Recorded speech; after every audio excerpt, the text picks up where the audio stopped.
ঠিক আছে।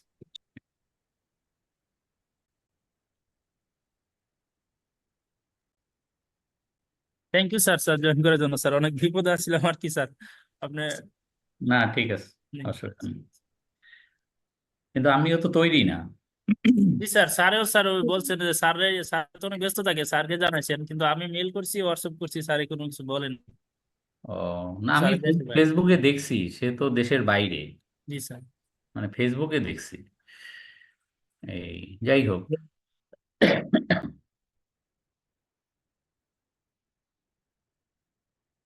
এই ঠিক আছে, তাইলে আমরা, আচ্ছা কেউ আমাকে একটু হেল্প করেন, সেটা হলো যে আমাদের কোথায় শেষ হয়েছিল এবং নেক্সট ক্লাসে কি কি পড়ানোর কথা ছিল। হুম, আব্দুল্লাহ আল বাকি shared A file in the meeting, এটা কি? স্যার এটা এছাড়া ওটা চাইছিল আর কি, এখানে ওই যে যারা বলছিল ওই যে লাস্টে ক্যাপিটাল গেইনের যে একটা এসআর আসছিল, এটা দিলাম আর কি স্যার। ও আচ্ছা, তাই আপনি কি বলতে পারবেন আমরা কোন পর্যন্ত শেষ আমার যতখানি মনে পড়ে আমি বলি আপনাকে, যে আমাদের হেডস অফ ইনকামগুলো শেষ শেষ, সেট অফ ক্যারি ফরওয়ার্ড শেষ, টিডিএস শেষ, অ্যাডভান্স ইনকাম ট্যাক্স শেষ, মেজর মেজর সব কিছুই শেষ আমাদের, আমার যতখানি মনে পড়ে, যে আমরা কোশ্চেন সলিউশনে চলে যাব তার আগে আমাদের বাকি মাত্র কয়েকটা। কি কি? ধরেন 1 নম্বরে আছে অ্যাসেসমেন্ট, কত প্রকার ও কি কি। 2 নম্বরে পেনাল্টি। 3 নম্বরে আপিল। 4 নম্বরে আপনার ওই যে ইটা কি বলে, resident non resident, non resident double taxation treaty, ওইটা একটা বড় ইস্যু, ট্রান্সফার প্রাইসিং, এগুলোই মোটামুটি বাকি। তো আজকে যেহেতু হঠাৎ করে, তো আমরা একটা কাজ করি, এটা হলো, স্যার আসসালামু আলাইকুম স্যার। ট্রান্সফার প্রাইসিং কি স্যার আপনার পার্ট? হ্যাঁ ট্রান্সফার প্রাইসিং আমার পারে। স্যার হ্যাঁ, আসসালামু আলাইকুম। আসসালাম। স্যার আমার একটু স্যার 30 সেকেন্ডের একটা স্যার একটু কথা ছিল। স্যার আপনি একটা একটা ক্লাসে বলছিলেন যে স্যার যদি কেউ আপনি যে গিফট হিসাবে কোনো গোল্ড অথবা এই জাতীয় কোনো অ্যাসেট দেখায় এবং সে যদি সেটা নেক্সট ইয়ার থেকে কখনো বের করতে চায়, মানে কমাইতে চায়, তখন ওইটার উপরে যেই পরিমাণটুকু সে বের করবে ওইটা তার আদার ইনকাম হিসাবে ট্রিট হবে। স্যার একটা এসআরও কথা বলছিলেন, স্যার এসআরও নাম্বার যদি একটু বলতেন স্যার। এছাড়াও না, এছাড়াও হবে কেন, এটা ইনকাম ফ্রম আদার সোর্স হবে যখন, এটা হয়েছে কি আপনার ওইখানে, আপনার এছাড়াও না, মূল আইনেই চলে আসছে তো এটা। ওটা মূল আইনে চলে আসছে, ধারাটা একটু বলে দিবেন স্যার কাইন্ডলি। তো এটা আমি খুঁজছি অনেকবার কিন্তু স্যার কোথাও পাইনি আর কি, জন্য আর কি। না, এটা আপনার সম্ভবত 67 না কোথায় যেন আসছে, যে আপনার আমাদের যেগুলো ব্যক্তিগত সহায় সামগ্রী, জি ওগুলো বিক্রি করলে তো আপনার ক্যাপিটাল গেইন হবে না। তো ক্যাপিটাল গেইন হবে না, তো হবেটা কি? তো ওইখানে করমুক্ত ছিল, ওইখানে এসে বলছে এখন 67তে মনে হয় ইনকাম ফ্রম আদার সোর্সের যে ডিমড ইনকামে নিয়ে আসছে, অথবা ডাইরেক্ট ইনকাম ফ্রম আদার সোর্সে নিয়ে আসছে, দুই জায়গায় যে কোনো এক জায়গায় আপনি পাবেন। ওকে ওকে। হুম, আমার খুঁজতে হবে আর কি। স্যার এইটা স্যার মানে এটা কি আগামী নেক্সট ইয়ার থেকে এটা হবে স্যার? জি না, এই বছর থেকে, নেক্সট ইয়ার ও থেকে। আচ্ছা আচ্ছা। না স্যার মানে অনেকে যখন, তো স্যার গোল্ড না না, প্রচুর পরিমাণে গোল্ড দেখা রাখে স্যার, এটা নিয়ে অনেকে আপনাকে কনফিউশন আছে। একটা কথা বলি, কোন যখন যা আইন হয় সেটা সেই বছর জি থেকেই কার্যকর হয়। আচ্ছা আচ্ছা। না স্যার সেই বছর অনেকে এই ব্যাপারটা নিয়ে স্যার আমাকে ফোন দিছে, তো তো আমি আসলে রেফারেন্সটা দিতে পারি নাই আর কি। বলছি যে স্যারে বলছে তার মানে এটা অবশ্যই না আহ না না না, আমি একটা বলছি এই জন্য হবে না, না এটা ভুল বলছেন। আমি বললেই হবে আর অন্য হবে না, সেটা না, এটা হবে না। না মানে স্যার আপনি তো একটা রেফারেন্স দিয়ে বলছিলেন কিন্তু আমার স্মরণ ছিল না আর কি, এজন্য বলছি যে আমি হয়তো রেফারেন্সটা আপনাদের বলবো। হ্যাঁ, সেটা হলো, এই একটা তো রেফারেন্স পাইছি, এই যে 66 ঘ ধারা, যে 66 কোনো ঘর। দান, হ্যাঁ যে কোনো দান, অনুদান বা উপহার, উহা যে নামেই অভিহিত হোক না কেন, এটা একটা। আর একটা তো ওই যে 66 যে ধারা 30-এ বর্ণিত অন্য কোনো খাতের অধীনে শ্রেণীভুক্ত হয় নাই এইরূপ কোনো উৎস হইতে আয়। তার মানে আপনার দান, ধরেন অনুদান বা উপহার হিসেবে পাইছেন, পরবর্তীতে ওটা বিক্রি করে দিলেন, তো বিক্রি করে দিলে ওটা কি হবে? ওটা তো আপনার, আদার ইনকাম হবে স্যার। হ্যাঁ ওটা তো মূলধনী আয় হবে না, কারণ মূলধনী আয় হবে না এই কারণে যে ওই যে মূলধনী সম্পত্তির যে ডেফিনেশন।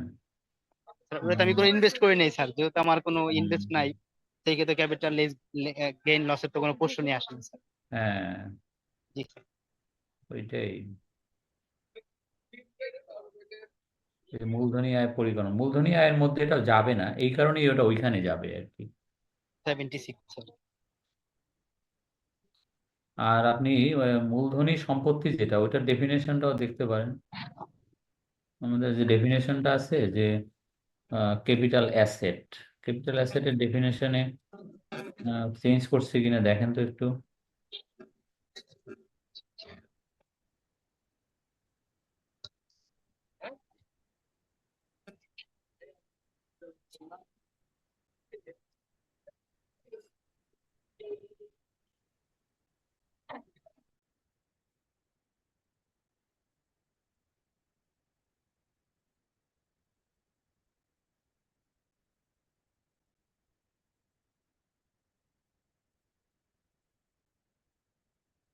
হ্যাঁ, মূলধনী পরিসম্পদের যে ডেফিনেশন, সেখানে ওই যে ব্যক্তিগত সহায় সামগ্রী, ব্যবহার্য সামগ্রীকে মূলধনী পরিসম্পদের বাইরে রাখছে, এবং বাইরে রাখছে তার মানে এইটাকে ইনকাম ফ্রম আদার সোর্সে নিয়ে গেছে।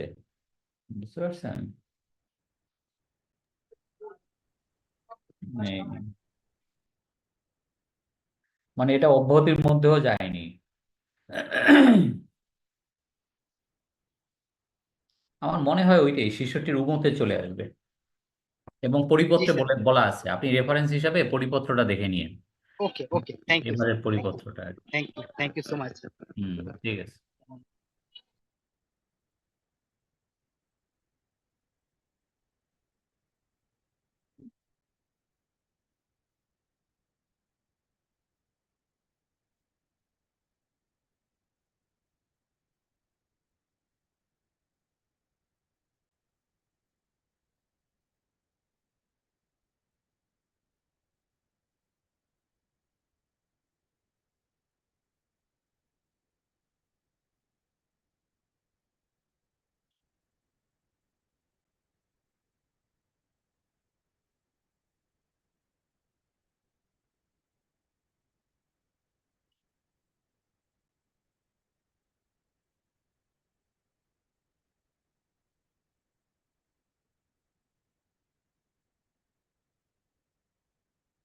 আচ্ছা,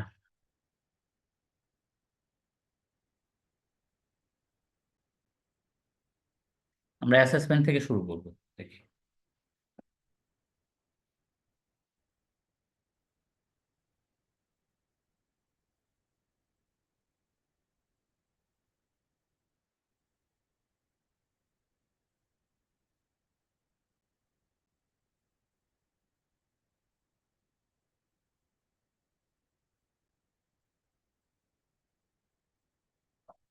স্যার আসসালামু আলাইকুম।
স্যার আমাদের কি মিনিমাম ট্যাক্স ক্যালকুলেশনটা দেখাইছিলেন? হ্যাঁ, মিনিমাম ট্যাক্সের উপরে তো একটা অঙ্ক দিছিলাম না পুরোটাই, ওই যে স্যার আমি মনে নর্মাল। হয় ওই ক্লাসটা মিস করছিলাম, আমার একটা প্রশ্ন আছে, একটু করবো? না, এটা আগে দেখি, তারপরে আপনার যেটা করতেছি এটা দেখি। করতে পারবেন, আজকে তো ভাঙা ক্লাস অনেকটা, তো আমার ঠিক মনে আছে হয় স্যার, আপনি তাহলে ক্লাস করতে শেষে বলবেন। করতে পারবেন।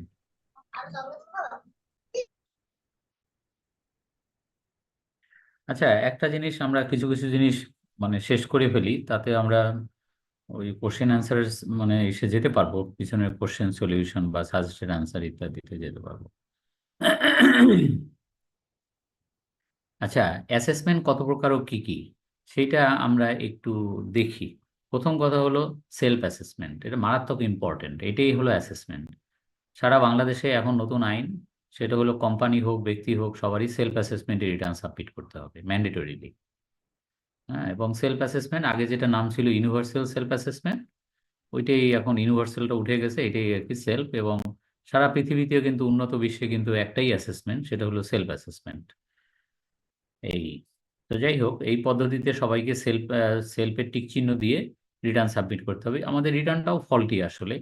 আসলে রিটার্নটা তো রিটার্ন, এখানে কিন্তু একটা দুইটা ঘর আছে, যে অর্ডিনারি না সেলফ।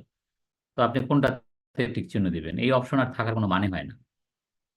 তো যাই হোক আর কি, আইন পরিবর্তন হয় কিন্তু রিটার্ন ফর্ম সহসা পরিবর্তন হয় না, ফলে রিটার্ন ফর্মটা পুরনোই থেকে যায়।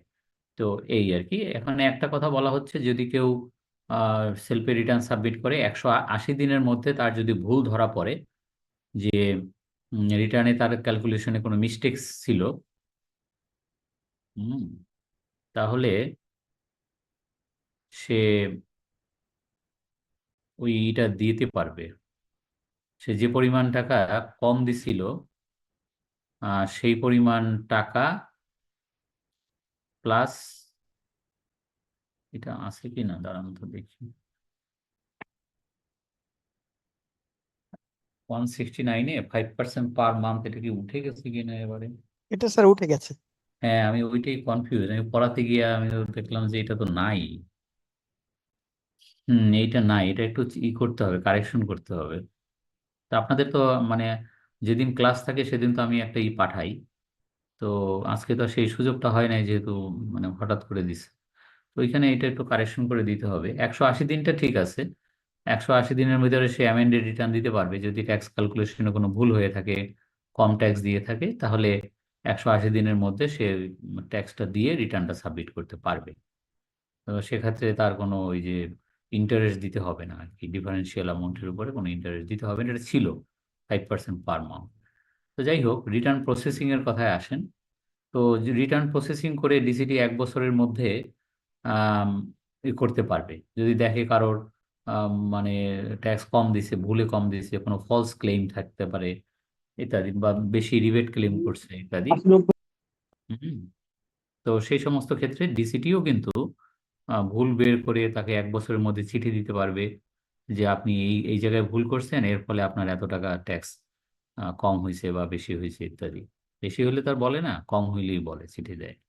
তো ওইটা দিলে পরে সে ওইটা দিতে পারবে, ওইটা ওইটা দিয়ে দিতে হবে তাকে। আর না দিলে তখন বলছে যে তাকে নোটিশ করবে, যে আপনি যদি না দেন তাহলে এটাকে আমরা ডিমান্ড হিসাবে গণ্য করব, এবং তখন আপনাকে এটা মানে করে দেবো, ডিমান্ড করে দেবো ইত্যাদি আর কি। তো ডিসিটি চিঠি নোটিশ দেওয়ার পরে সে এটুকু এনশিওর করবে যে যে পরিমাণ টাকা সে কম দিছে ওইটা সে দিল কিনা, সাথে সে অ্যামেন্ডেড রিটার্নটাও সাবমিট করতে পারবে। হুম। আর in case of non compliance from the SSC side, the DCT will issue demand notice.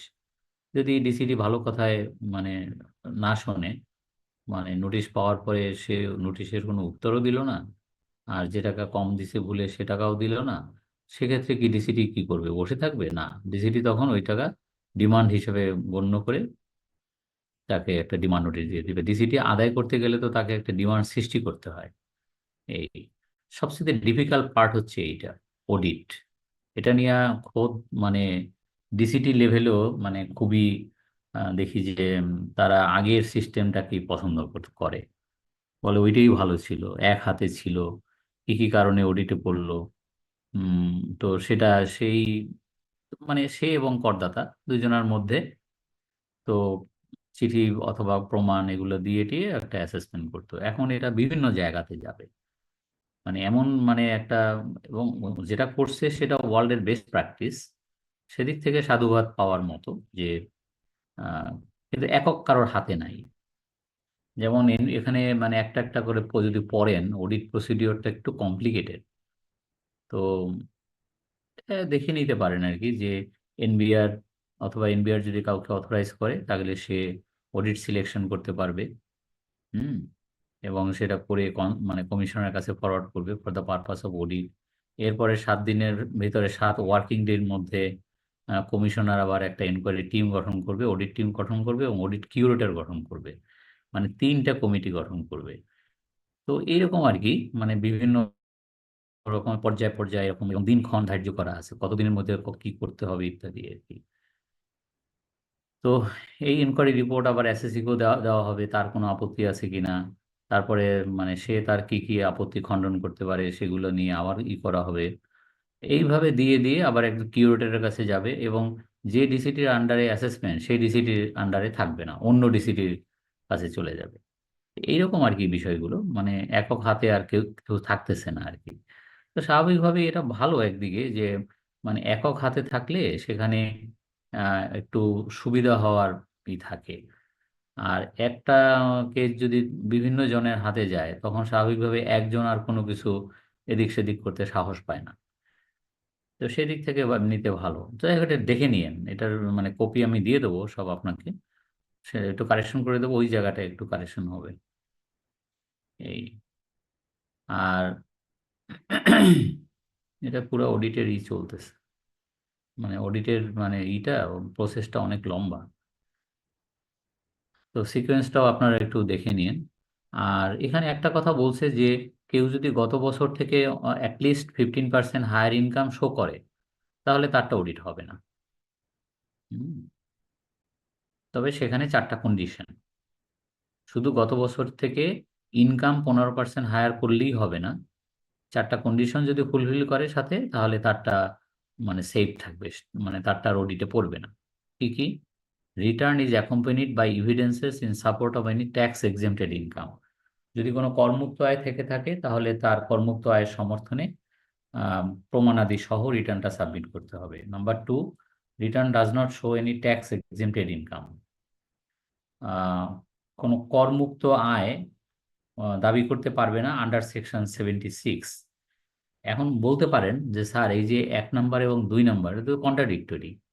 1 নম্বরে বলছে যে যদি করমুক্ত আয় থেকে থাকে তাহলে তার প্রমাণ দিতে হবে, আর 2 নম্বরে বলছে করমুক্ত আয় থাকতেই পারবে না। একটু ডিফারেন্স আছে, সেটা হলো 76-এ যে করমুক্ত আয় ওইগুলো থাকতে পারবে না, কিন্তু এসআরও দ্বারা যে করমুক্ত আয় ওগুলো থাকতে পারবে, বা অন্য জায়গায় যেগুলো আছে করমুক্ত সেগুলো থাকতে পারবে। শুধু 76-এর করমুক্ত আয়টা থাকতে পারবে না। তো 76টা একটু খুলে দেখে নিতে পারেন। আচ্ছা, গেল। তারপরে 3 নাম্বার হলো রিটার্নটায় কোনো রিফান্ড সৃষ্টি হতে পারবে না। আর নাম্বার 4 হলো কোম্পানি, মানে ব্যক্তির ক্ষেত্রে প্রথম 3টা, আর কোম্পানির ক্ষেত্রে 4 নাম্বারটা সহ। কোম্পানির ক্ষেত্রে বলছে in case of company tax payer it is filed the return of withholding tax under section 177 and complied with the provision of TDS. কোম্পানির ক্ষেত্রে আর একটা শর্ত জোড়ায় দেওয়া যে সে উইথহোল্ডিং ট্যাক্স রিটার্ন যেটা টিডিএস রিটার্নটা সাবমিট করছে কিনা, আর টিডিএস এর সমস্ত প্রভিশন কমপ্লাই করছে কিনা। এই আর কি মোটামুটি, মানে সেলফ অ্যাসেসমেন্ট হচ্ছে এটাই শেষ। এখন আসেন assessment on the basis of correct return. এইটা আসলে এই যে 183-তে যেটা, এটার তো কোনো মিনিং নাই। মিনিং নাই মানে কি, এখন তো আইন করছে যে নর্মাল রিটার্নই নাই। তো নর্মাল রিটার্ন যদি না থাকে, তাহলে আর মানে এই ধারাটার প্রয়োগ কোথায়? তো বলছে যে যদি কোনো করদাতা যদি কোনো নর্মাল রিটার্ন সাবমিট করে বা কারেন্ট, তাহলে সে সো মটো অ্যাসেসমেন্ট করে ফেলতে পারে নিজে নিজেই, কোনো উইদাউট এনি ডাকাডাকি। ডাকাডাকি মানে উইদাউট এনি নোটিশ। সে সবই যদি ঠিক থাকে তাহলে আর নোটিশ করে কি হবে?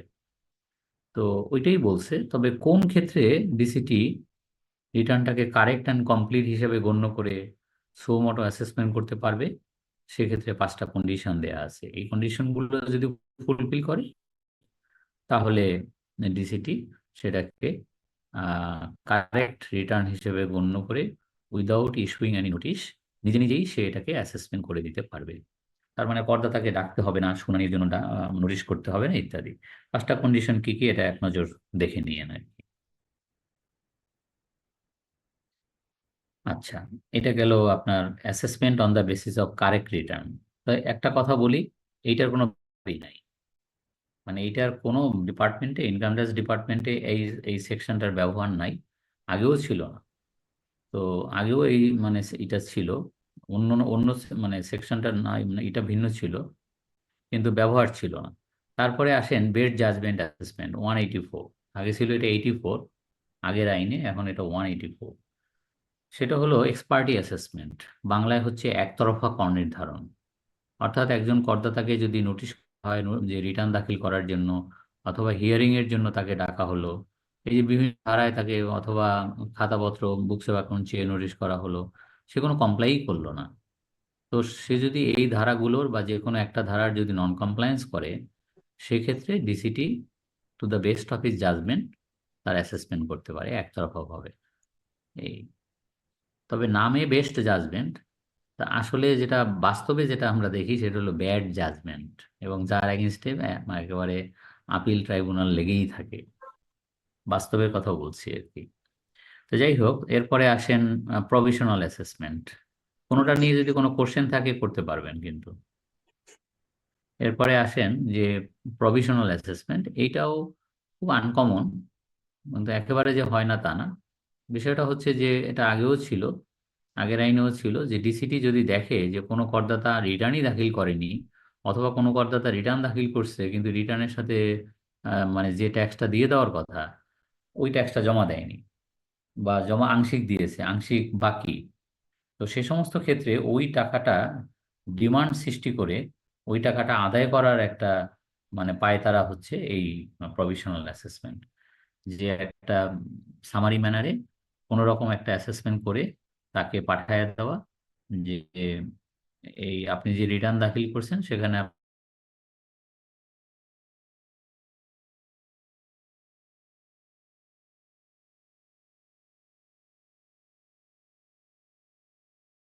এত টাকার ট্যাক্স শর্টফল আছে, সেই ডিমান্ডটা সৃষ্টি করে হয়, সেটার পদ্ধতি হচ্ছে এইটা, প্রভিশনাল অ্যাসেসমেন্ট। এরপরে যদি এই ট্যাক্সটা জমা দিয়ে দেয়, এটা কার্যক্রম শেষ। কিন্তু প্রভিশনাল অ্যাসেসমেন্টই শেষ অ্যাসেসমেন্ট না, এটা তো সাময়িক। প্রভিশনালের বাংলা হচ্ছে সাময়িক। এরপরে আবার নর্মাল অ্যাসেসমেন্ট করতেই হবে। তো নর্মাল অ্যাসেসমেন্টে যদি আরো ট্যাক্স বাড়ে দিবে, বা ট্যাক্স যদি কমে ফেরত নিবে, যা হয় তা হবে আর কি। এখন আসেন পার্টনারশিপ ফার্মের অ্যাসেসমেন্ট। তো পার্টনারশিপ ফার্মের যে অ্যাসেসমেন্ট, সেটা তো একটা আলাদা এন্টিটি, পার্টনারশিপ ফার্ম একটা আলাদা এন্টিটি, এবং তার অ্যাসেসমেন্ট হবে, এবং অ্যাসেসমেন্ট হওয়ার পরে পার্টনারদের মধ্যে আফটার ট্যাক্স প্রফিটটা অ্যালোকেট করে দিতে হয়। তো ওই ওই অ্যালোকেশনের ভিত্তিতে পার্টনারশিপ ফার্ম একবার ট্যাক্স দিবে, আবার পার্টনাররা তাদের হাতে যখন ওই আফটার ট্যাক্স প্রফিটটা আসবে তাদের অন্যান্য ইনকাম থাকতে পারে, তো ওইটার আবার অ্যাভারেজ রেটে সে কর ছাড় পাবে। তো এরকম একটা বিষয়। এবং যদি পার্টনারশিপ ফার্ম তো আপনাদের সিলেবাসের অংশ, তো পার্টনারশিপ ফার্মের যদি একটা এক্সাম্পল দেওয়া হয়, যদি একটা অঙ্ক দিই, যে একটা সিএ ফার্ম, একটা সিএ ফার্ম 3জন পার্টনার বা 5জন পার্টনার, তার যদি একটা অঙ্ক দেওয়া হয় তাহলে তো এটা পারবেন। তো শুধু পারলেই হবে না, পার্টনারশিপ ফার্মের ট্যাক্স রেট কি, ট্যাক্স রেট তো ইন্ডিভিজুয়ালের যে tax rate same tax rate. 2 নম্বর কথা হলো যে পার্টনারশিপ ফার্মের যে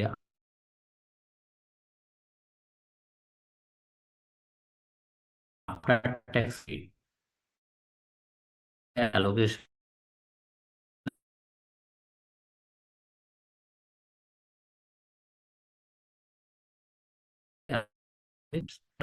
ফার্মের সে একজন থেকে মানে প্রফিট আফটার ট্যাক্স প্রফিট। তো এখন এই অঙ্কটা আপনি কিভাবে করবেন? হুম, তো সেটা একটা প্র্যাকটিক্যাল একটা যদি অঙ্ক দেওয়া দেওয়া হয়, তাহলে আপনার কাছে পরিষ্কার, এটা সঠিক বোঝানো যায় না, মানে একটা অঙ্ক দিলে আপনার কাছে জিনিসটা পরিষ্কার হয় আর কি। তো অঙ্ক কিন্তু আপনাদের পরীক্ষায় আসছেও, পিছনের যে কোশ্চেন গুলো সেখানে কিন্তু পার্টনারশিপ ফার্মের অঙ্ক আসছে পরীক্ষায়। তো দেখা যাক, আমি যদি এটা শেষ করে একটা পার্টনারশিপ ফার্মের অঙ্ক দিতে পারি, তাহলে সেটাও মানে কম না। স্যার আমি বলবো, হ্যাঁ বলেন। পার্টনারশিপ ফার্ম থেকে যে এটা আফটার ইনকাম ট্যাক্স ইয়েটা পায় পার্টনাররা, পরে ওই ইনকাম সহ টোটাল ইনকামটা আবার এই নর্মাল স্ল্যাবে হিসাব করা হয়। হিসাব করার পরে টোটাল ইনকামের সাথে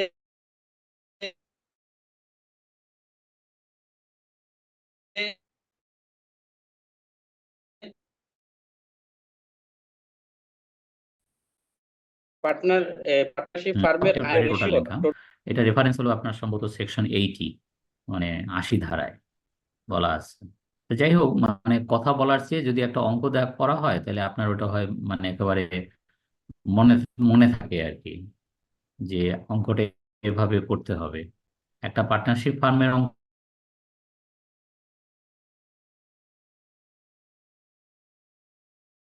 যদি দেওয়া হয় এবং একজন একটা আপনার পাশা ক্লিয়ার দেখাচ্ছি আপনাকে, এটা শেষ করে এখন আসেন, case of succession of business otherwise than than on death. মৃত্যু ব্যতীত যদি কোনো অ্যাসেসমেন্ট সাকসেশন হয়, মানে আগে একজন মালিক ছিল এখন আর একজন মালিক, তাহলে দুইটা সেপারেট অ্যাসেসমেন্ট হবে।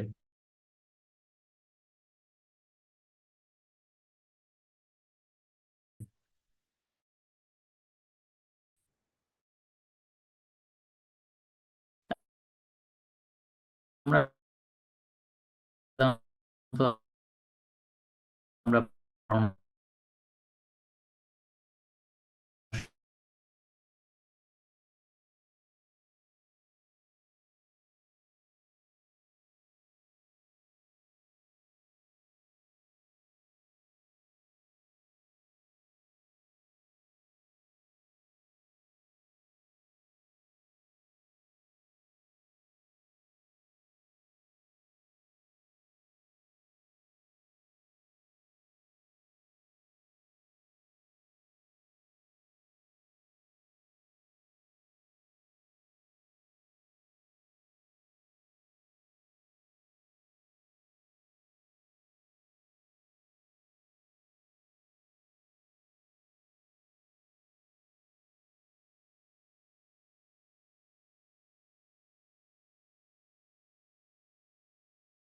এবং উইথ রিটার্ন, ওই ভগ্নাংশের ওই খণ্ডের রিটার্ন সহ ডিসিটি কে জানাতে হয়।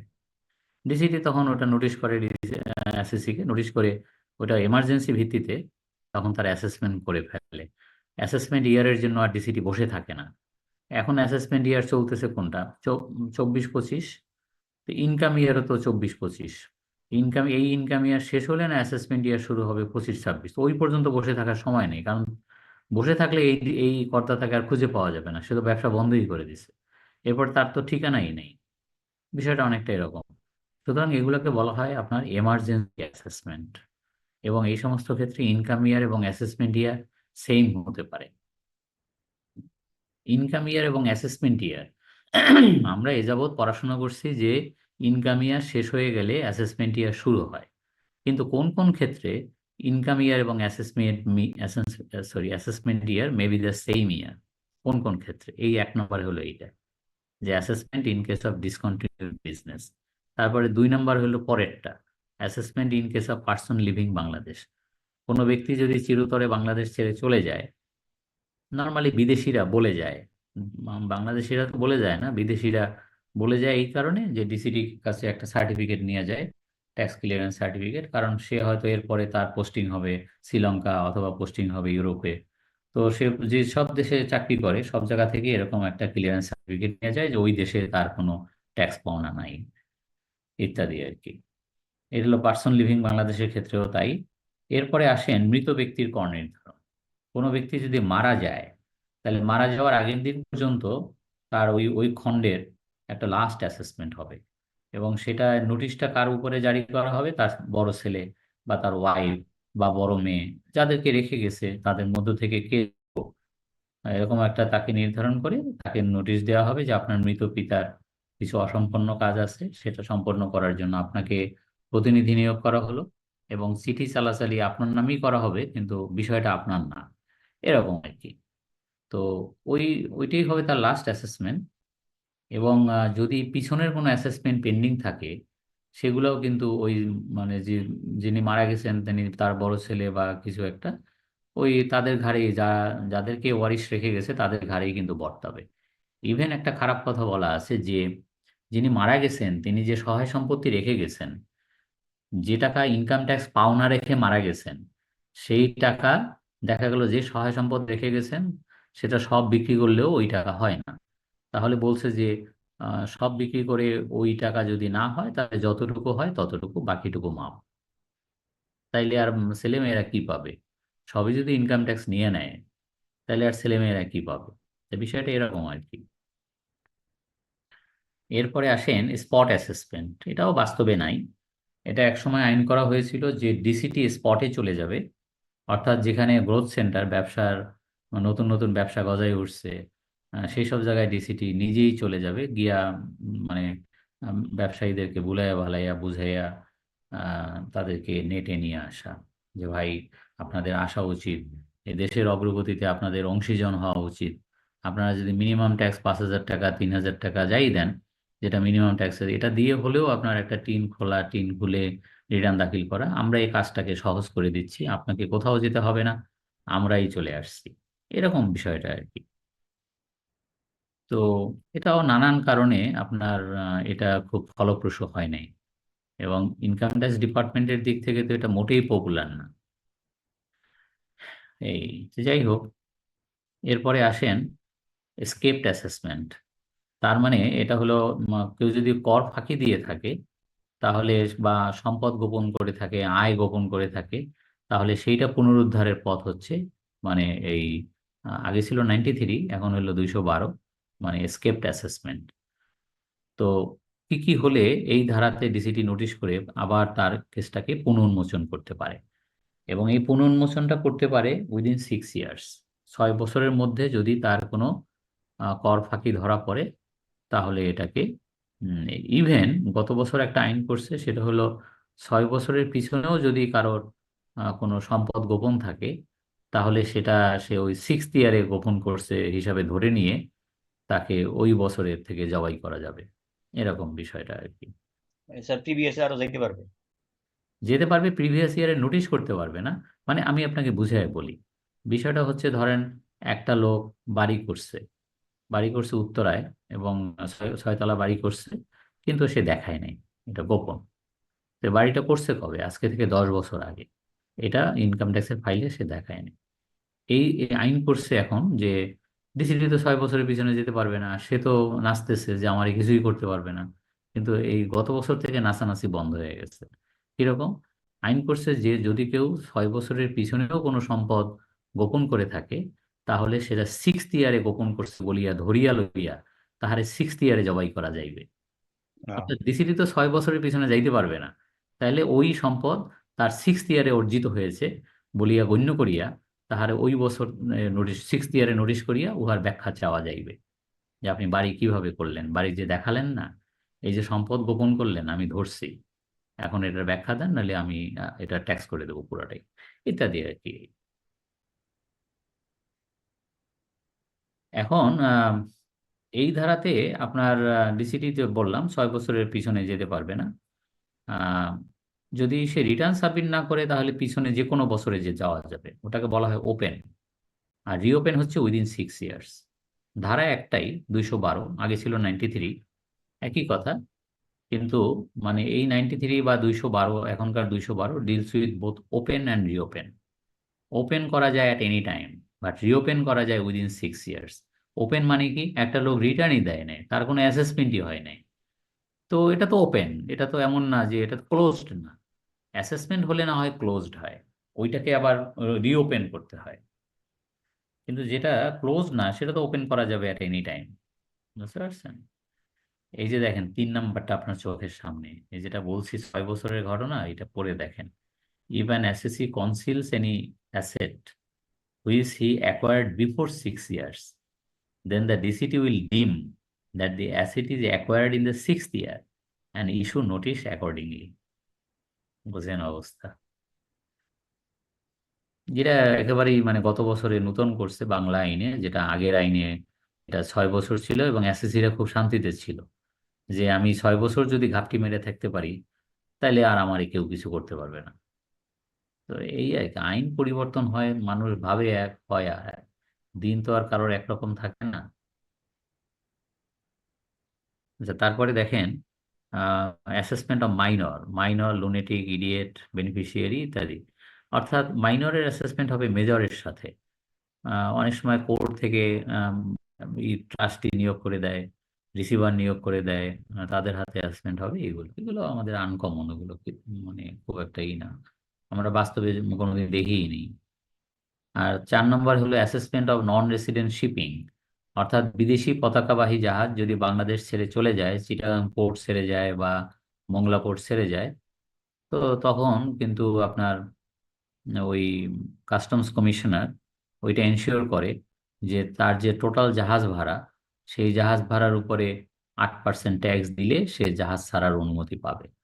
আর যদি ওই দেশের সাথে, যে দেশের পতাকাবাহী জাহাজ, ওই দেশের সাথে বাংলাদেশের আপনার দ্বৈত কর পরিহার চুক্তি থাকে, ডাবল ট্যাক্সেশন ট্রিটি, অ্যাভয়েডেন্স ট্রিটি, তাহলে এটা ইউজুয়ালি রেটটা অর্ধেক, 4%।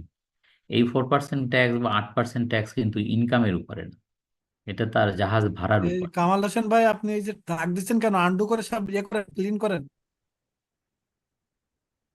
স্যার। এই যে স্ক্রিনের পর দাগ দিচ্ছে, যে কামাল হোসেন ভাই আন্ডু করেন। আরে সে কি দাগ দেয়? তার ছেলে মেয়েরা এসে এগুলো করে, বুঝছেন? এগুলো হলো অনলাইন ক্লাসের পরিণতি, হলো এইটা, কি করবে? আচ্ছা, তারপরে আসেন assessment of non resident airlines. বিদেশি যে প্লেনগুলো বাংলাদেশে আসে, আহ, সে তারা বাংলাদেশে যদি অফিস খুলে টিকিট বিক্রি করে, তো তারা বাংলাদেশে যে রেভিনিউ, রেভিনিউ মানে তাদের যে রিসিট, তাদের যে টার্নওভার, ওইটার উপরে ডাইরেক্ট 3% ট্যাক্স দিতে হবে, অর্থাৎ ইনকামের উপরে।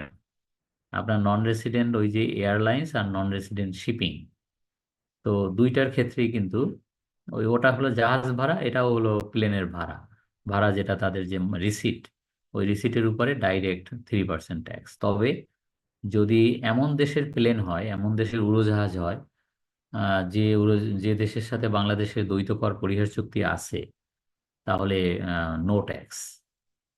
এবং এটা রিসিপ্রোকাল, যেমন বাংলাদেশ ইন্ডিয়ার কথাই ধরেন, বাংলাদেশ সিঙ্গাপুরের কথাই ধরেন। সিঙ্গাপুর এয়ারলাইন যদি বাংলাদেশে আসে, বাংলাদেশে ব্যবসা করতেছে, টিকিট বিক্রি করতেছে, কিন্তু বাংলাদেশে সিঙ্গাপুর এয়ারলাইন্সকে কোনো ট্যাক্স দিতে হয় না। ইকুয়ালি বিমানকেও আপনার সিঙ্গাপুরে কোনো ট্যাক্স দিতে হয় না। রিসিপ্রোকাল মানে পারস্পরিক বেনিফিট। আচ্ছা, লাস্টে একটা কথা, সেটা হলো bar to raise question against assessment. সেটা হচ্ছে যে ডিসিটি যে অ্যাসেসমেন্ট করবে, সেই অ্যাসেসমেন্ট আর একটা অথরিটি চ্যালেঞ্জ করতে পারবে না। এখানে বলছে কারা পারবে, শুধু ইনকাম ট্যাক্স অথরিটি, তারপরে ট্যাক্সেস অ্যাপিলেট ট্রাইব্যুনাল এবং বাংলাদেশ সুপ্রিম কোর্ট। মানে আপনি জানেন, একটু পরে আমরা হয়তো আজকেই আপিলটা পড়াতে পারি, সেখানে দেখবেন যে একটা অ্যাসেসমেন্ট হয়ে গেলে, যদি ব্যাড অ্যাসেসমেন্ট হয়, তখন করদাতা কোথায় যাবে? আপিল করবে। আপিলে যদি হেরে যায় কোথায় যাবে? ট্রাইব্যুনালে যাবে। ট্রাইব্যুনালে যদি হেরে যায় কোথায় যাবে? সুপ্রিম কোর্টে যাবে।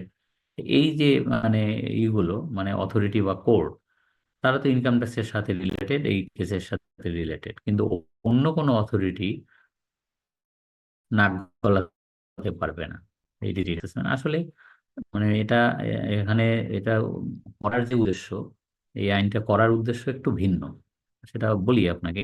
সেটা হলো নর্মালি ডিসিটি যে অ্যাসেসমেন্ট করে, সেই অ্যাসেসমেন্টের উপরে আবার নাক গলায় অডিট অ্যান্ড অ্যাকাউন্টস ডিপার্টমেন্ট, এটা আরেকটা বিসিএস ক্যাডার, এবং তারা এসে ভুল ধরে এটা রাজস্ব ক্ষতি হয়েছে, এটা এই সেই এগুলো। এইটা তো বোঝেনি, একজনের কাজ যদি আরেকজন এসে এরকম নাক গলায়, এটা কারোরই ভালো লাগে না। তো এইটা নিয়ে মামলা মোকদ্দমা হয়েছে, নানান রকম হয়েছে, যাই হোক।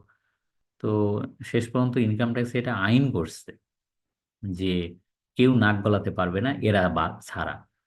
মানে দেখেন ওই যে অথচ যাদের উদ্দেশ্যে আইনটা করছে তাদের নাম বলে নাই, যে তারা নাক গলাইতে পারবে না, বলছে কি এরা বাদে কেউ নাক গলাইতে পারবে না। এরা কারা?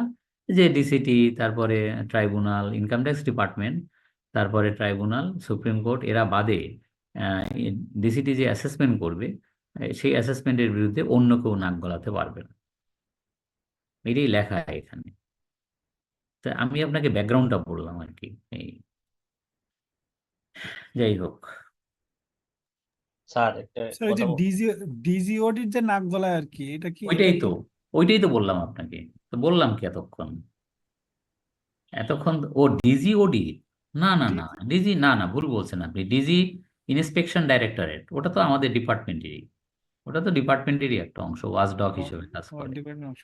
না না, আমি বলতেছি আপনার এজি অফিস, এজি অফিস মানে সেগুনবাগিচাতে যে পাশের বিল্ডিংটা, অডিট অ্যান্ড অ্যাকাউন্টস মানে গভর্নমেন্ট অডিট আর কি। তারা এসে আবার অডিট করে যে ডিসিডি যে অ্যাসেসমেন্ট করছে ঠিক মতো করছে কিনা, এখানে কোনো রাজস্ব ফাঁকি হয়েছে কিনা সরকারের। এখন আমি অডিট ডিপার্টমেন্টের সাথেও এই ব্যাপারে কথা বলছি যে তাদের ইটা কি, দৃষ্টিভঙ্গিটা কি। তাদের দৃষ্টিভঙ্গি আবার ভিন্ন সম্পূর্ণ। তারা বলে যে সোজা কথা, তারা বলে যে সরকারের এই যে ডিপার্টমেন্ট মানে অডিট অ্যান্ড অ্যাকাউন্টস ডিপার্টমেন্ট, আমরা দুইটা কাজ করি। এক, সরকারের হিসাব সংরক্ষণ করি, সরকারের আয় সরকারের ব্যয়। আর এই আয় ঠিক মতো হলো কিনা, ব্যয় ঠিক মতো হলো কিনা, কোনো ফিলফারেজ আছে কিনা, সেটা দেখার দায়িত্ব আমাদের। অর্থাৎ শুধু সরকারের যে খরচের খাতগুলো সেই সব জায়গা ঠিক মতো হচ্ছে কিনা, সেখানে কোনো তহবিল তছরুপ হচ্ছে কিনা, উম, মানে সেটা দেখাই শুধু আমাদের দায়িত্ব নয়, সরকারের যে আয় সেই আয়টা সঠিক আয় সরকারি কোষাগারে ঢুকলো কিনা, না সেখানে কোনো ফিলফারেজ আছে, কোনো মানে এরকম দেখা যায় যে সঠিকভাবে আইন নিরূপণ হয় নাই, সেটা দেখাও আমাদের দায়িত্ব। মানে সরকার আমাদের এই ডিপার্টমেন্ট শুধু এক্সপেন্ডিচার অডিট করার জন্য বলেনি, পাশাপাশি আমরা ইনকামও অডিট করতে পারবো, যে ইনকাম ঠিক মতো অ্যাসার্টিং হলো কিনা। এটা হলো ওই যাই হোক পাল্টাপাল্টি কথা আর কি, এটা হলো তাদের কথা। এই তো এটা নিয়ে মামলাও হয়েছে, শেষ পর্যন্ত মামলার এখন কোন স্টেজে আছে বা আলটিমেটলি কি আছে আমি অত ডিটেল জানি না, বাট এটা নিয়ে কিন্তু মানে এনবিআর ভার্সেস আপনার অডিট অ্যান্ড অ্যাকাউন্টস ডিপার্টমেন্ট, এটা লাগালাগি। হুম, স্যার হ্যাঁ বল। স্যার মৃত ব্যক্তির থেকে একটা কোশ্চেন, মানে ধরেন না, যে যে যে ব্যক্তি মারা গেছে এসএসসি, তার তো রিটার্ন দিতে হবে না স্যার? ধরেন কারেন্ট ইয়ারে মারা গেলে এখন মনে করেন তার তো একটা রিটার্নটা জমা দেওয়া লাগবে। হ্যাঁ তা তো লাগবেই। এখন তার পক্ষে তার বড় ছেলে সিগনেচার করবে অন বিহাফ অফ, বুঝছেন মানে। স্যার এটা কতদিন, মানে ওনার ইনকাম থাকলেই কি স্যালারি দিতে হবে, নাকি ওনারটা এই কারেন্ট ইয়ার দেবে বন্ধ হয়ে যাবে? বললাম কি আপনি শোনেন নাই তো, কেউ যদি মারা যায় তাহলে যেদিন মারা গেছে তার আগের দিন পর্যন্ত তার ওই খণ্ডের শেষ অ্যাসেসমেন্ট, এরপরে তার মৃত ব্যক্তির তো আর অ্যাসেসমেন্ট হয় না। কবরে যাওয়ার পরে আর কোনো ইনকাম থাকতে পারে? অসম্ভব। আচ্ছা, তার যে স্যার এই তার কোনো ইনভেস্টমেন্ট বা কোনো মানে এফডিআর বা ডিপিএস থাকলো, এগুলা স্যার ভাঙলে তো তার অ্যাকাউন্টেই চলে আসার কথা এখন। না এগুলা ওইগুলো আপনাকে বলি, এগুলো হয়েছে কি মৃত ব্যক্তির মারা যাওয়ার পরে প্রথমে তার ডেথ সার্টিফিকেট বের করতে হয়, এরপরে সাকসেশন সার্টিফিকেট বের করতে হয়, এরপরে বন্টননামা বের করতে হয়। তো এইগুলো আপনার বের করে ওগুলো ভাগ হয়ে যাবে সব। আপনার ইনকামটা দেখাচ্ছে মৃত ব্যক্তির নামে, আসলে মৃত ব্যক্তির না, এটা ওয়ারিশদের ফাইলে চলে যাবে। এবং ওয়ারিশনামা অনুযায়ী মুসলিম ল অনুযায়ী কে কত অংশ পাবে, ছেলে কত, ওয়াইফ কত, মেয়ে কত, ওইভাবে চলে যাবে। কিন্তু স্যার যতদিন পর্যন্ত বন্টনামা হবে না ততদিন তো না তার রিটার্নটা বন্টননামার সাথে কোনো সম্পর্ক নাই, আপনার মুসলিম ল ইজ ভেরি ক্লিয়ার।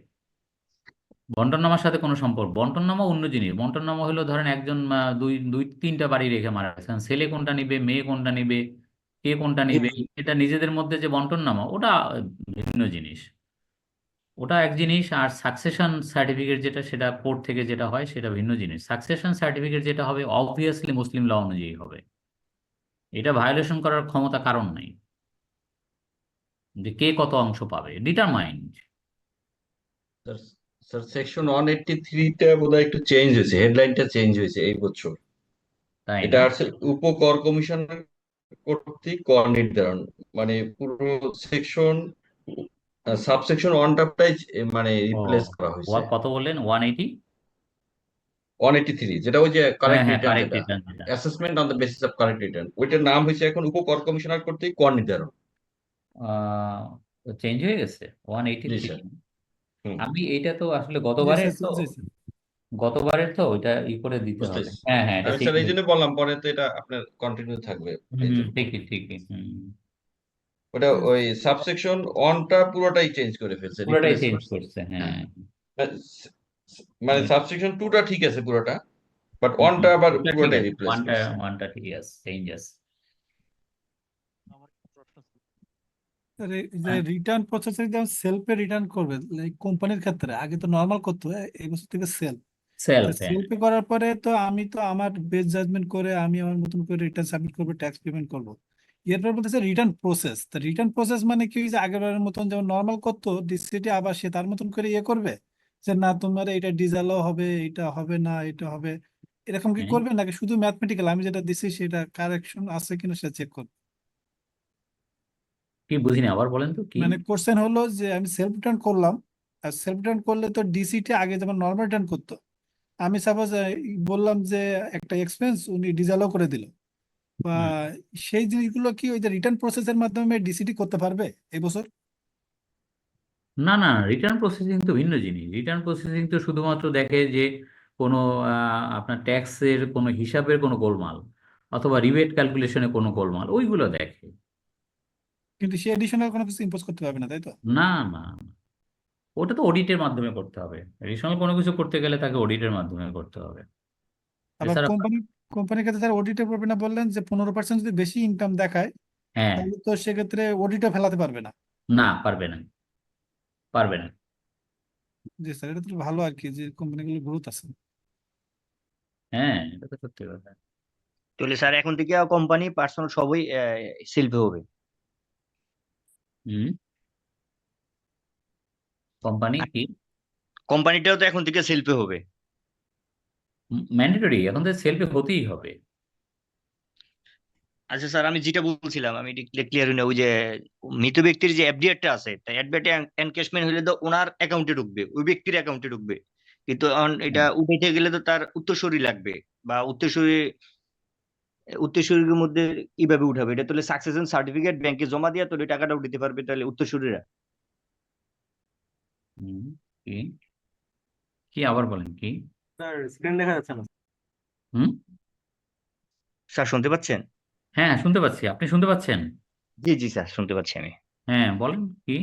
আমার কোশ্চেনটা ছিল ওই যে মৃত ব্যক্তির যে এফডিআরটা আছে, ওই এফডিআরটা যখন এনক্যাশমেন্ট করবে বা ভাঙাবে, তো ওই হ্যাঁ, মৃত ব্যক্তি তো আর উঠানের তখন আর সিগনেটরি নাই, যেহেতু ওনার মারাই গেছে, তো ওনার টাকাটা ব্যাংক থেকে উঠাইবে কিভাবে স্যার? শোনেন, একজনকে নমিনি করা থাকে। হ্যাঁ জি।